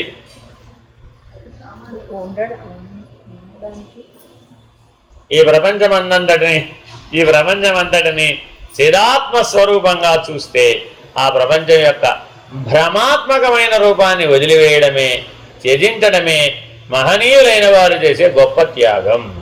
అదే శీఘ్రంగా మోక్షాన్ని కలిగిస్తుంది. శంకర్లు చెప్పారు. ఇప్పుడు ఏమన్నారంటే, నేను అసలు రెండవ దాని గురించి చెప్పలేదు, మీరు రెండవ దాని గురించి చెప్పారని మీరు అనుకుంటున్నారు. నేను నా గురించే చెబుతున్నా. నా గురించి నే చెప్పబూనిదిని అంతే తప్ప నేను జగత్తు గురించో లేదా త్రిగుణాల గురించో లేదా జీవుడి గురించో లేకపోతే కల్పనల గురించో లేకపోతే సాధనల గురించో నేనేం చెప్పదలుచుకోలేదు. నా ఉద్దేశం అసలు అది కానే కాదు. మరి ఇంతసేపు ఏం చెప్పావయ్యా? నా గురించి నేను చెప్పానయ్యా. ఎలా? నేను ఎప్పుడూ బ్రహ్మమే అని. ఈ త్యాగం అనే దానికి సమస్త కర్మలను త్యజించడమని, స్వార్థాన్ని త్యజించడమని, ఆ విధంగా నైష్కర్మ్య స్థితిని పొందడమని నిర్వచనాలు ఇచ్చారు. సమస్తాన్ని ఆత్మగానే భావించేవానికి కోరదగిందేముంది? ఈ ప్రపంచం యొక్క భ్రాంతిజనకమైన రూపాన్ని త్యజించడమే నిజమైన త్యాగం అని ఇక్కడ చెప్పారు. అంటే అర్థం ఏమిట? లేనిది లేనట్లు చూచుటయే విడచుట. త్యాగం అనగా ఏమి? అది లేదు, అది లేదని చూడటమే త్యాగం. అంతే. ఇంతకీ సంసార త్యాగం చెయ్యాలా అక్కర్లేదా? సంస్కారం అంటే ఏమిటి? వాటి సంస్కారం సంసార త్యాగమే సంస్కారం, వేరే ఇంకేం లేదు. సంసారమును కలిగి ఉండడం కుసంస్కారం, సంసార త్యాగం చేయడం సుసంస్కారం. అర్థమైందండి? సంసారం అనే బంధం లేదు అని నీకు ఏ జ్ఞానం ద్వారా అయితే తోస్తుందో అదే సరైన జ్ఞానం, అదే సుసంస్కారం. అర్థమైందండి? కాబట్టి సంసారం ఉంది అని నిరూపిస్తే కుసంస్కారం, అది కూడా సంస్కారమే కానీ కుసంస్కారం. కాబట్టి చాలా జాగ్రత్తగా త్యాగం అనగా ఏమి? లేనిది లేనిదానిగా చూడడమే త్యాగం. భ్రమను లేదని చూడడమే త్యాగం. భ్రాంతిని లేనిదానిగా చూడడమే త్యాగం. ఇంకేమిటి? మాయను లేనిదానిగా చూడడమే త్యాగం. ఎరుకను లేనిదానిగా చూడడమే త్యాగం. అంతే. కాబట్టి మాయన్న మనసన్న ఎరుకన్న లేనివి కదా. అట్లు చూచుట త్యాగంబు కదా. త్యాగం అంటే ఏమిటండి? నాకు 1000 రూపాయలు వచ్చినాయండి, 100 రూపాయలు త్యాగం చేశానండి. అబ్బా, చాలా త్యాగం చేసావు. ఆహా, ఆయనంత త్యాగశీలు ఎవరు లేరండి బాబు. ఇంతకీ 1000లో ఎంత త్యాగం చేశాడు? 100 రూపాయలు. ఎవరికి ఇచ్చాడు? ఎవరికి ఇచ్చాడు?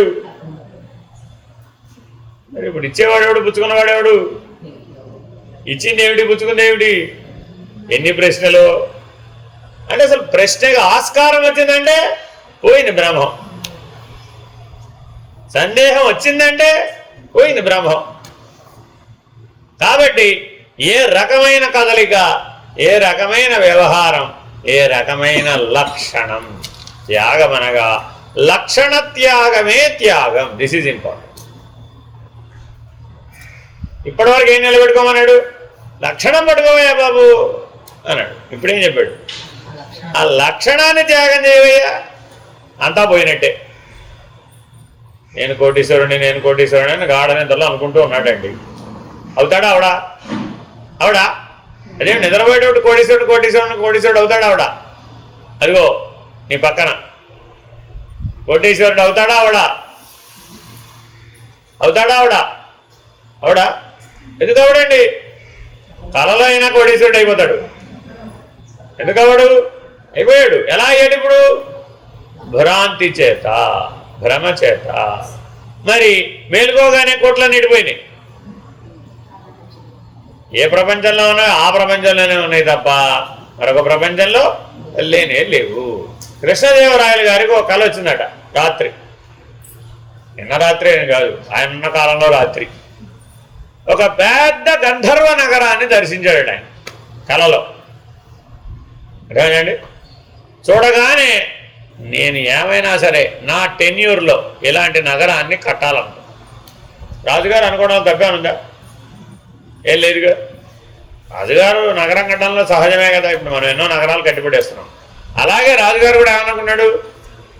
అలాంటి గంధర్వ నగరం లాంటి నగరాన్ని కట్టాలి అనుకున్నాడు. పొద్దున్నే సభాభవనానికి వచ్చాడు. నేను రాత్రి కళలో గంధర్వ నగరాన్ని చూశాను. అటువంటి నగరాన్ని మనం వెంటనే నిర్మించడం ప్రారంభించాలి. అర్జెంటుగా ప్లాన్లు రెడీ చేయడం. చూసింది ఎవరు? పాయలవారు. తయారు చేయాల్సింది ఎవరు? ఇంజనీర్లు. ఏమని తయారు చేయాలి ఇప్పుడు? దర్శనాన్ని ఎక్స్ప్లెయిన్ చేయాలి. అది నాకు తెలియదు. ఆయనకు వచ్చిన కళ వీళ్ళకి వస్తే తప్ప ఆ ఛాన్స్ ఉందా? ఒకవేళ వచ్చాను పో, ఆ గంధర్వ నగరమే వీరు కనబడించిన గ్యారెంటీ ఉందా? అది ఇంకా పెద్ద సమస్య. అదేనా కదా? ఎంతమందో వచ్చారట. మహాప్రభు మా వల్ల కాదన్నాడు. అయితే వీళ్ళందరూ జైలు వేయనన్నాడు రాజుగారు కదా. మరి ఆయన కోరిక నెరవేర్చకపోతే మరి ఒప్పుకుంటారంటావా? ఆహా, లోపలేసేయి అన్నాడు. అంతే. లబో దిబో వీడు. ఇది ఎలా సాధ్యం స్వామి? మీరెప్పుడో కళలో చూస్తారే, మమ్మల్ని ఏమో కట్టమంటారే. ఇది ఎలా సాధ్యం? తెలుసా మీకు ఇది ఎలా సాధ్యమో? తెలీదా మీకు ఎవరికి? ఇంకో ఉదాహరణ చెప్తా, అప్పుడు తెలుస్తుంది మీకు. భగవాన్ బాబా వారు సూపర్ స్పెషాలిటీ హాస్పిటల్కి కొబ్బరికాయ కొట్టారు. అప్పుడు అక్కడ ఏముంది? ఏమీ లేదు, పొలం ఉంది, ఎంటీ స్పేస్. అర్థమైందండి? ఎలా కట్టాలి? పైగా కొబ్బరికాయ కొట్టి ఏమైనా చేశారు? వచ్చే సంవత్సరం ఈ రోజుకి హాస్పిటల్ ప్రారంభిస్తాను అని చెప్పేశారు. అంతే. ఎలా కట్టాలమ్మా అసలు? వాళ్ళు ప్లాన్ వేస్తారు కదా ఇంజనీర్లు. ఆ రకంగా వాళ్ళు వేసిన ప్లాన్ ఈయన అనుకున్నది ఒకటే ఎలా అవుతుంది? సిద్ధ సంకల్పులు వేరే, భక్తి మార్గంలో ఎంత ఈజీనో సాల్వ్ చేయడం. ఆయన మహానుభావుడు, భగవంతుడు. ఆయన అనుకుంటే అయిపోతాడు. మనము సామాన్యులం, మనకి ఎందుకు వచ్చిన గొడవండి బాబు? మనకి కొబ్బరికాయ కొట్టమే ఎక్కువ. That's the right thing. ఆయన ఏం చేశారంటే ఆ రోజు ఎవరెవరైతే ఓ మీటింగ్ పెట్టారండి. 216 దేశాల వాళ్ళు పాల్గొన్నారండి. ఆ పాల్గొన్న వాళ్ళందరినీ ప్రశాంత నిలయంలో పడుకోమన్నారు ఆ రాత్రి. ఈ రాత్రికి మీరు అందరు ఇక్కడే పడుకోండి, రేపు ఉదయానికి ఎలా కట్టాలో ప్లాన్ పట్టరండి అన్నారు. రాత్రి ఏమైనా నిద్రపోవాలట, పొద్దున్నే ఏం పట్టి రావాలి? రాత్రి నిద్రపోతే పొద్దున ప్లాన్ ఎలా వస్తుందండి? అక్కడే వారి 216 దేశాల వాళ్ళకి ఆశ్చర్యం. ఇదేమిటి స్ఫురణ వస్తుంది కదా. ప్లాన్ బట్ స్ఫురణ కాదండి, ప్లాన్ బట్ రావాలి. మీరు ప్రపంచానికి చెప్పాలి, ఇదిగో ఇలా కడతారని మా వాళ్ళందరూ కలిసి అని మర్నాడు చెప్పేశారు. ఎలా చెప్తారు అలాగా? మీరు పాఠం చెప్పారు కదా పెద్దస్వామి గారి పాఠం. ఎలా చెప్తారు అలాగా? వాళ్ళందరికీ రాత్రి అర్ధరాత్రి ఆ నిర్మాణం పూర్తయిపోతే ఎటువంటి నిర్మాణం కనబడుతుందో వారు దర్శించారు. 216 దేశాల వాళ్ళు దర్శించారు. వింతైన విషయం ఏంటంటే ఎవరు ఏ భాగం కట్టబోతున్నారో ఆ భాగమే వాళ్ళకు దర్శనమిచ్చింది. అంటే ఒకే ప్లాన్ 216 ముక్కలుగా విడిపోయింది. విడిపోయి వారికి వారి ముక్కే కనపడింది అంతే. ఇంజనీర్లు కదా, ఏ ముక్క కనపడిందో టపటపా టపటపా గీసేసారు అంతే, వచ్చేసినాయి. వాళ్ళ చేతిలో ప్లాన్ ఉందా లేదా? ఇప్పుడు ఎంత భాగం? 1/216 అంతే. అందరు వచ్చారండి. ఏం ప్లాన్ తెచ్చారా అని అడిగారు. ప్లాన్ తెచ్చారా అంటే ఎవరికి వాళ్ళు వాళ్ళ ముక్కతో పైకి చూపెట్టారు. ఒకసారి ఆ పెద్ద టేబుల్ మీద అదంతా కలిపి పరవండి అన్నారు. ప్లాన్ అయిందా అవలేదా? తయారైందా అవలేదా? అయినా అవలేదా? మరి ఇంకే కట్టేసేయండి అన్నారు.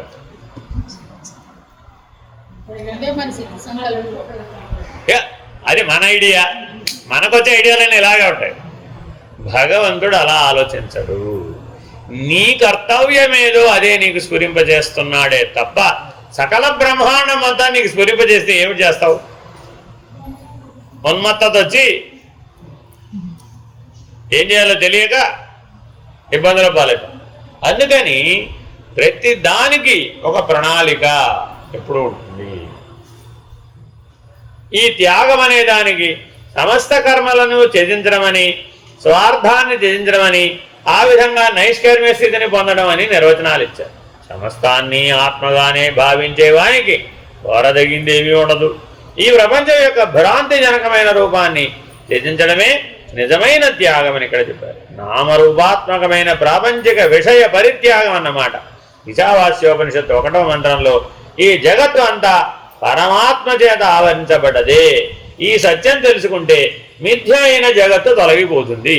యత్కించిత్ జగత్యాం జగత్ ఏమిటండి అది? ఈశావాస్యమిదగం సర్వం యత్కించిత్ జగత్యాం జగత్. ఇసక రేణు అంత జగత్తు కూడా లేదు.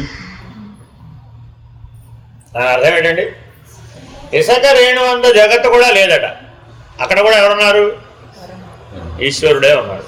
ఈశావాస్యమిదగం జగత్.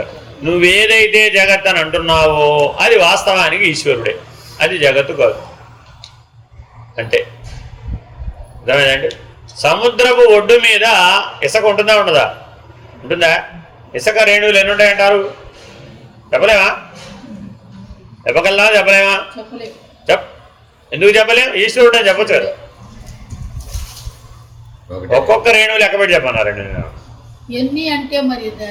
ఈశ్వరుడు ఒకటే కదా. ఒకటే నెంబర్ కాదండి నీ దృష్టిలో. ఒకటి నెంబర్ కదా. అంటే మనకి ఇది ఈశ్వరుడే అనే స్ఫురణ కలగడం లేదు. ఎన్ని అని అడిగారు కాబట్టి ఒక సోల పట్టుకెళ్ళి అందులో ఎన్ని రేణువులో లెక్కేసి, ఎన్ని సోలాలు ఇసుకుందో లెక్కేసి ఓ పెద్ద సూపర్ కంప్యూటర్ పెట్టి పక్కన.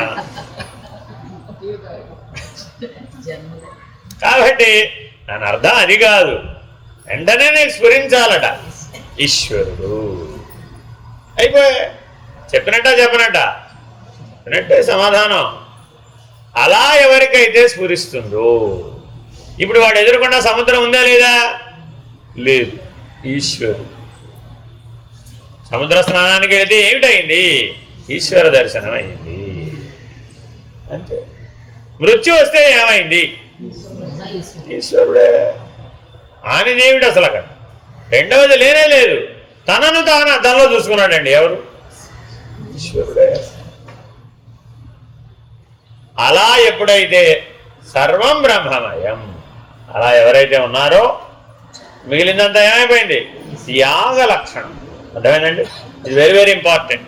ఈ త్యాగ లక్షణం లేకపోవడమే వైరాగ్యం లేకపోవడం. ఈ త్యాగ లక్షణాన్ని జీవుడుగా తొంపదనంలో చెప్పినప్పుడు వైరాగ్యం అనే పేరుతో చెప్తాం. పైన ఏం చెప్పామండి? బ్రహ్మమే, అంతటా ఉన్నది బ్రహ్మమే, సర్వం బ్రహ్మమయం, వేరే తోచకూడదు. యతో వాచో నివర్తంతే అప్రాప్య మనసా సహ యన్మౌనం యోగిభిర్గమ్యం తద్భజేత్ సర్వదా బుధః. బుధః అంటే ఎవరు? పండితుడు, తెలివైనవాడు, తెలిసినవాడు, జ్ఞాని, ఎన్ని అర్థాలనే చెప్పుకోవచ్చు. ఎవరి జాతకంలో అయితే బుధయోగం ఉండదో వాడు బుధుడు, అలా కూడా చెప్పచ్చు. బుధాదిత్య యోగం అని ఒక యోగం ఉంటుంది. అంటే అక్కడ బుధుడును సూర్యుడి యొక్క అనుగ్రహం రెండు కలిసి పనిచేస్తాయి అన్నమాట. సాధారణంగా మనకి మంచి మంచి ఆలోచనలు ఎప్పుడు వస్తాయంటే బుధాదిత్య యోగంలో వస్తాయి. మీరు ఎప్పుడైనా రోజు నిత్య పంచాంగం చూసుకునే వాళ్ళకి యోగము కరణము అని రాస్తారండి. ఆ యోగం అన్న దగ్గర గురుమంగళ యోగము, బుధాదిత్య యోగము, ఇట్లా రకరకాల యోగాలు ఉంటాయి అన్నమాట. అలభ్య యోగము, ఇలాగా దగ్ధయోగం కూడా ఒకటి ఉంటుంది. ఇలాగ ఎన్నైనా ఉండొచ్చు. కాకపోతే ఆ యోగ లక్షణం చెప్తుందన్నమాట. మనకి సిద్ధి దశ వస్తుందా రాదా? సిద్ధి దశ అది. కాబట్టి తైత్రీయోపనిషత్తులోని ఆనందవల్లి 9వ అనువాక వాక్యంతో ఈ శ్లోకాన్ని ఆరంభించారు. మౌన లక్షణం చెప్తారు. త్యాగం తర్వాత ఇంకో లక్షణం ఏంటండి? మౌనం. ఇందాకేం చెప్పానండి? మౌనం ఆత్మ వినిగ్రహ. ఏదైతే మాట్లాడుతుందో, ఏదైతే కదులుతుందో ఆ కదలికలను, ఆ మాటలను విరమించాడు. ఎంతగా విరమించాడయ్యా? మళ్ళా కదలడానికి వీలు లేనంత. ఎంతగా విరమించాడు? మళ్ళా కదలడానికి వీలు లేనంతగా. తేనె పాలు కలపచ్చా కలపకూడదా? కలపచ్చా కలపకూడదా? తేనె పాలు కలిసిపోతాయా? కలిసిపోవా? బాగా కలిసిపోతాయా? మధిస్తే కలిసిపోతాయి కదా. దేనా కలిపితే కలిసిపోతాయా? కలిసిపోవా? కలిసిపోతాయా? బాగా కలిపేసి ఒక సేరు పాలు, ఒక సేరు తేనె కలిపేసిన తర్వాత, బాగా కలిసిపోయిన తర్వాత రెండింటినీ వేరు చేసి పడరండి. మీరే కదా కలపంగా కలుసుకోండి అన్నారు. కలిపితే మళ్ళీ వేరు చేయి.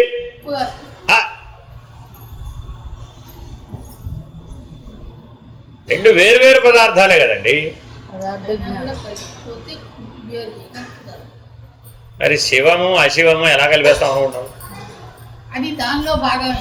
అయ్యా ఇప్పుడు పాలు తేనెలో భాగంగా కాకపోవడం ఏమిటి? పంచామృతాలు అవి కాకపోవడం ఏమిటి? రెండిట్లో ఉన్న సామాన్య లక్షణం అమృత స్వరూపం, అందుకు కలిసిపోయినాయి. పట్టుకోవడం చేత కాలేదంటే. రెండిట్లో ఉన్న సామాన్య లక్షణం ఏమిటి? అమృత స్వరూపం. అమృత లక్షణమే ఉంది కాబట్టి కలిసిపోయినాయి. అందులో ఒకదాన్ని మృత పదార్థాన్ని కలిపేమండి. తద్వ్యతిరేకం ఏమైందప్పుడు అంటే ఏమిటి? ఒక రాయిని తెచ్చి పాలు తేనె కలిపిన దాంట్లో కలిపాం. ఎందుకని?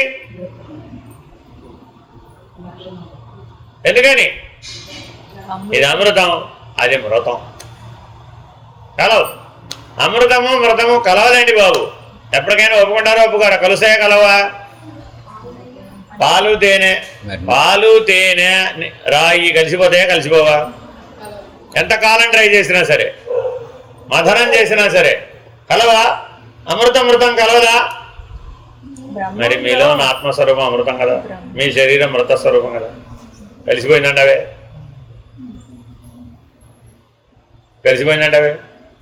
ఎలా కలిసిపోయిందో చెప్పు. నీ శరీరం మృత స్వరూపం అండి, నీలో ఉన్న ఆత్మస్వరూపం అమృత స్వరూపం. కలిసిపోయిందనే ఇప్పుడు జీవిస్తున్నాం. మన గొడవ అంతా అదే. ఇప్పుడు జ్ఞానం గొడవ ఎక్కడొచ్చింది? అసలు అజ్ఞానం అనే గొడవ ఎక్కడొచ్చింది? కలిసిపోయింది అనడమే అజ్ఞానం. అబ్బో బ్రహ్మాండ నానా కష్టాలు పడి విడదీశానంటమే జ్ఞానం. ఏమిటంటే నీ జ్ఞానం పాడుగా నాకు అర్థం. అది అసలు కలవేలేదు. అది పంచామృతాలు, కర్మ సాధనలు, భక్తి సాధనలు, యోగ సాధనలు, జ్ఞాన సాధనలు కూడా ఏం చేస్తున్నావయ్యా? అసలు ఏవీ ఎప్పటికీ కలవలేదు. వాటిని ఏం చేశానంటున్నావు? ఎంత కష్టపడి విడదీశానో తెలుసా నేను. ఆత్మానాత్మ వివేకం, కార్యకారణ వివేకం, సదసద్వివేకం, నిత్యానిత్య అవి ఎప్పుడు కలిసిపోయినాయి అవి కలవే లేదు.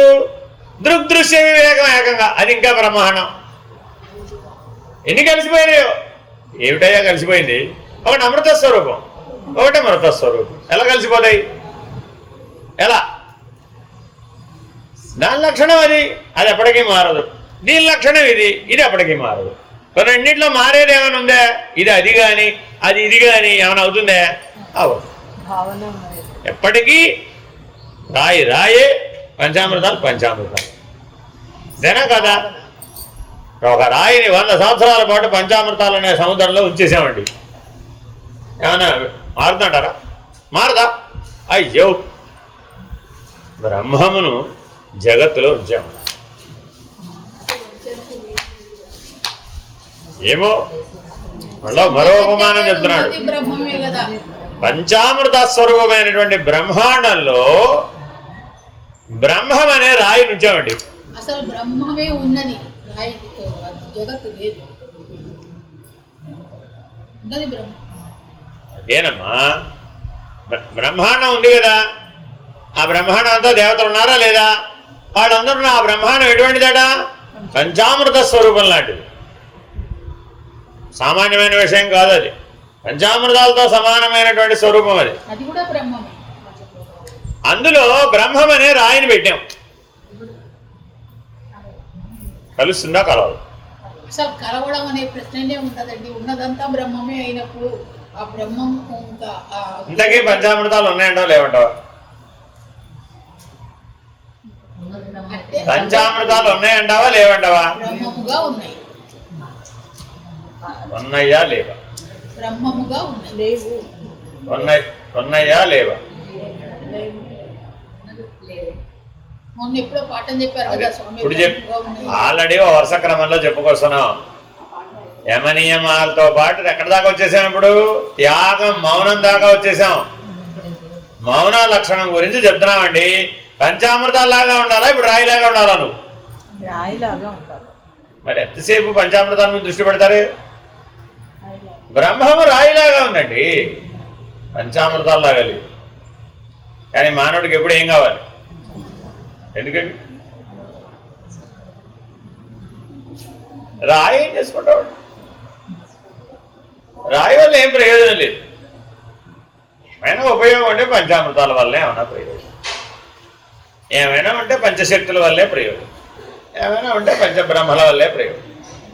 లేకపోతే ఆ పంచభూతాలన్నా లేకపోతే ఎలాగండి, ఆ పంచతన్మాతలన్నా లేకపోతే ఎలాగండి, ఆ పంచక్రియలైనా లేకపోతే చేయడానికి ఏం పని లేకపోతే ఏం చేస్తానండి బాబు? అక్కడ దాకా వెళ్ళి కూర్చుని ఇక్కడే ఏం పని లేక నానా కష్టాలు పడిపోతూ కాలక్షేపం చేస్తున్నాను.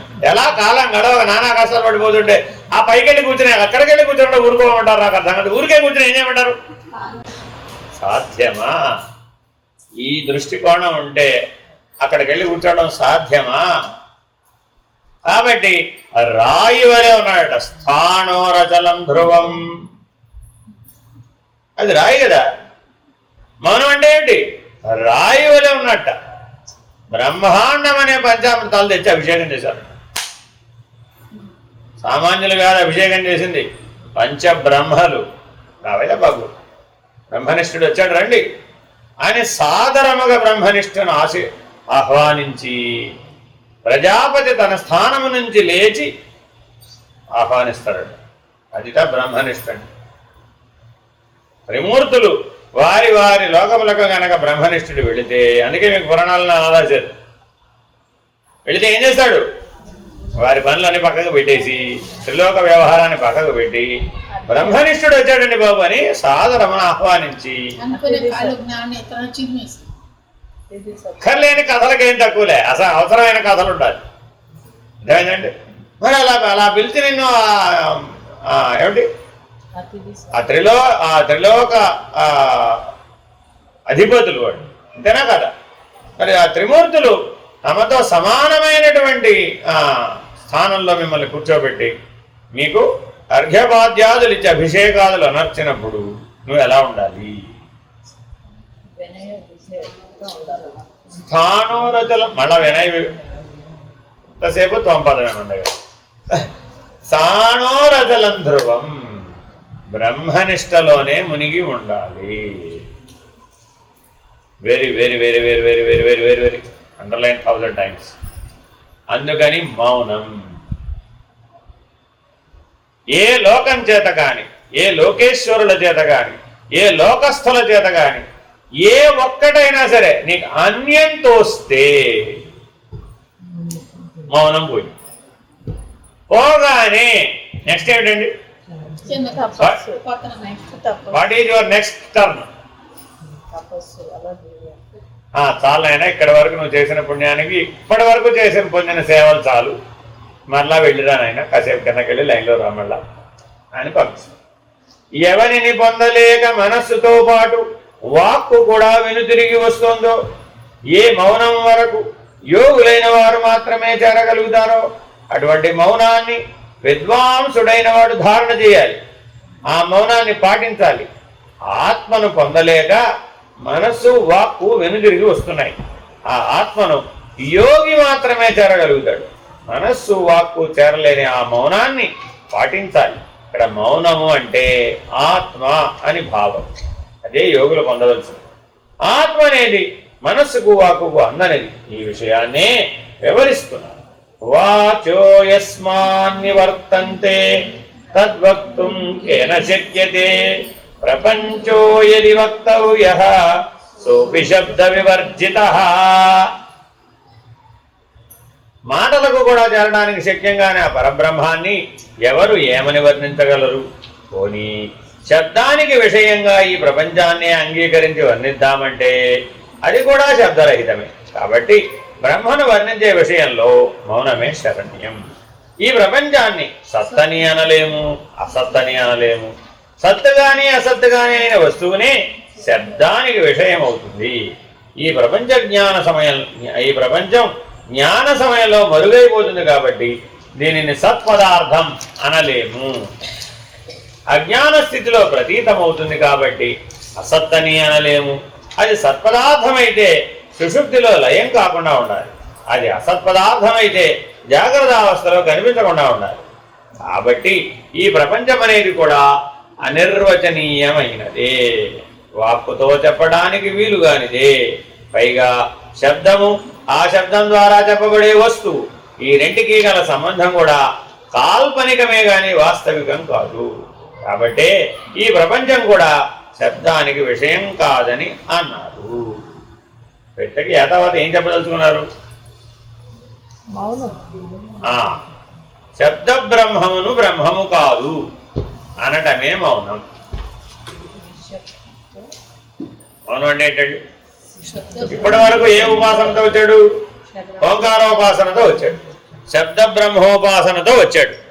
కానీ ఆ శబ్ద బ్రహ్మమును ఉపాసిస్తూ నువ్వు పొందినటువంటి ఏ లక్షణాలు అయితే ఉన్నాయో, ఏ విశేషణాలు అయితే ఉన్నాయో అవన్నీ కూడా ఏమిటి? శబ్దంలో భాగం, అంతేగాని అది మౌనంలో కాదు. కాబట్టి మౌనం అంటే ఏంటి? శబ్ద బ్రహ్మమును నిరాకరించుట. మనకి ఎంత జ్ఞానబలం ఉండాలండి? ఎంత జ్ఞానబలం ఉండాలి? ఓంకారాన్ని నిరాకరించేంత జ్ఞానబలం. ఇప్పుడు మన దగ్గర ఎంత ఉందంటారు? ఇది ఎవరికి వాళ్ళు బాగా విచారణ చేయాలట. బ్రహ్మనిష్ట బ్రహ్మముగానే ఉన్నారు కదండి అన్నా లాభం లేదు. ఎప్పుడు వస్తుందట అది? శబ్ద బ్రహ్మము యొక్క ఈ చివరి ఎతో వాచో నివర్తంతే ప్రాప్య మనసా సహ. ఆ శబ్ద బ్రహ్మము గురించి చెప్పడానికి వాగ్దేవత అయినటువంటి సరస్వతి గారికి కూడా వీలు కాదు. అందుకని ఆవిడ కూడా పంచశాక్తేయ ప్రణవాలతో మాత్రమే సృష్టిని నడిపిస్తుంది. అమ్మవారు కూడా దేంతో నడిపిస్తుంది? సృష్టిని శాక్తేయ ప్రణవాలతో నడిపిస్తుంది. ఆవిడ కూడా ఓంకారం జోలికి వెళ్ళదట. ఎందుకని? వెళితే ఇవన్నీ అందులో కలిసిపోతాయి. ఓంకారం జోలికి వెళితే ఇవన్నీ అందులో కలిసిపోతాయి. మరి అంత సమర్థవంతమైనటువంటి ప్రణవనాదం ఏదైతే ఉందో అట్టి ప్రణవనాదం నిశ్శబ్దంలో లయమైపోతుంది. అట్టి నిశ్శబ్దమే మౌనం. అట్టి నిశ్శబ్దమే మౌనం. అటువంటి మౌనమును ధరించిన జిజ్ఞాసు ఎవడైతే ఉంటాడు. ఇప్పుడు ఇంతకీ ఇవన్నీ ఎవరు చెప్తున్నాడు? జిజ్ఞాసు. జిజ్ఞాసు అంటే ఏమిటి? జిజ్ఞాస.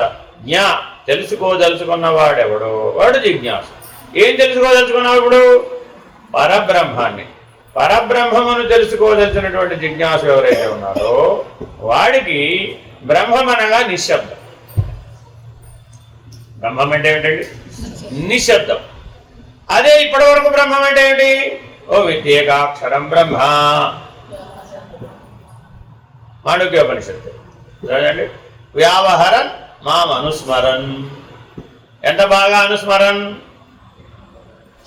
అమాతృక అయ్యేటంతగా. ఎంతకాలం చేయమంటావయ్యా? చతుర్థం మన్యంతే శివం. 4వ స్థాయి దాకా దాన్ని అనుస్మరించవయ్యా, అప్పుడు శివం బోధపడుతుంది, లేకపోతే బోధపడదు. 4వ స్థాయి దాకా అంటే ఆ ఊమా అర్ధమాతృక. కేవల అర్ధమాతృక అనుసంధానంతో నీవు గనక మౌనం దాకా చేరగలిగితే ఆ మౌనమే శివం, ఆ మౌనమే పరబ్రహ్మం. అటువంటి మౌనమును ఎవరైతే ఆశ్రయిస్తారో వాళ్ళు మాత్రమే ఈ పరబ్రహ్మమును తెలియగలిగినటువంటి వారు. హరి ఓం శ్రీ గురుభ్యో నమః. హరి ఓం. పూర్ణమద పూర్ణమిదం పూర్ణాత్ పూర్ణముదచ్యతే పూర్ణస్య పూర్ణమాదాయ పూర్ణమేవావశిష్యతే. ఓం తత్సత్. ఓం శాంతి శాంతి శాంతి. హరి ఓం శ్రీ గురుభ్యో నమః. హరి ఓం. నారాయణ నారాయణ.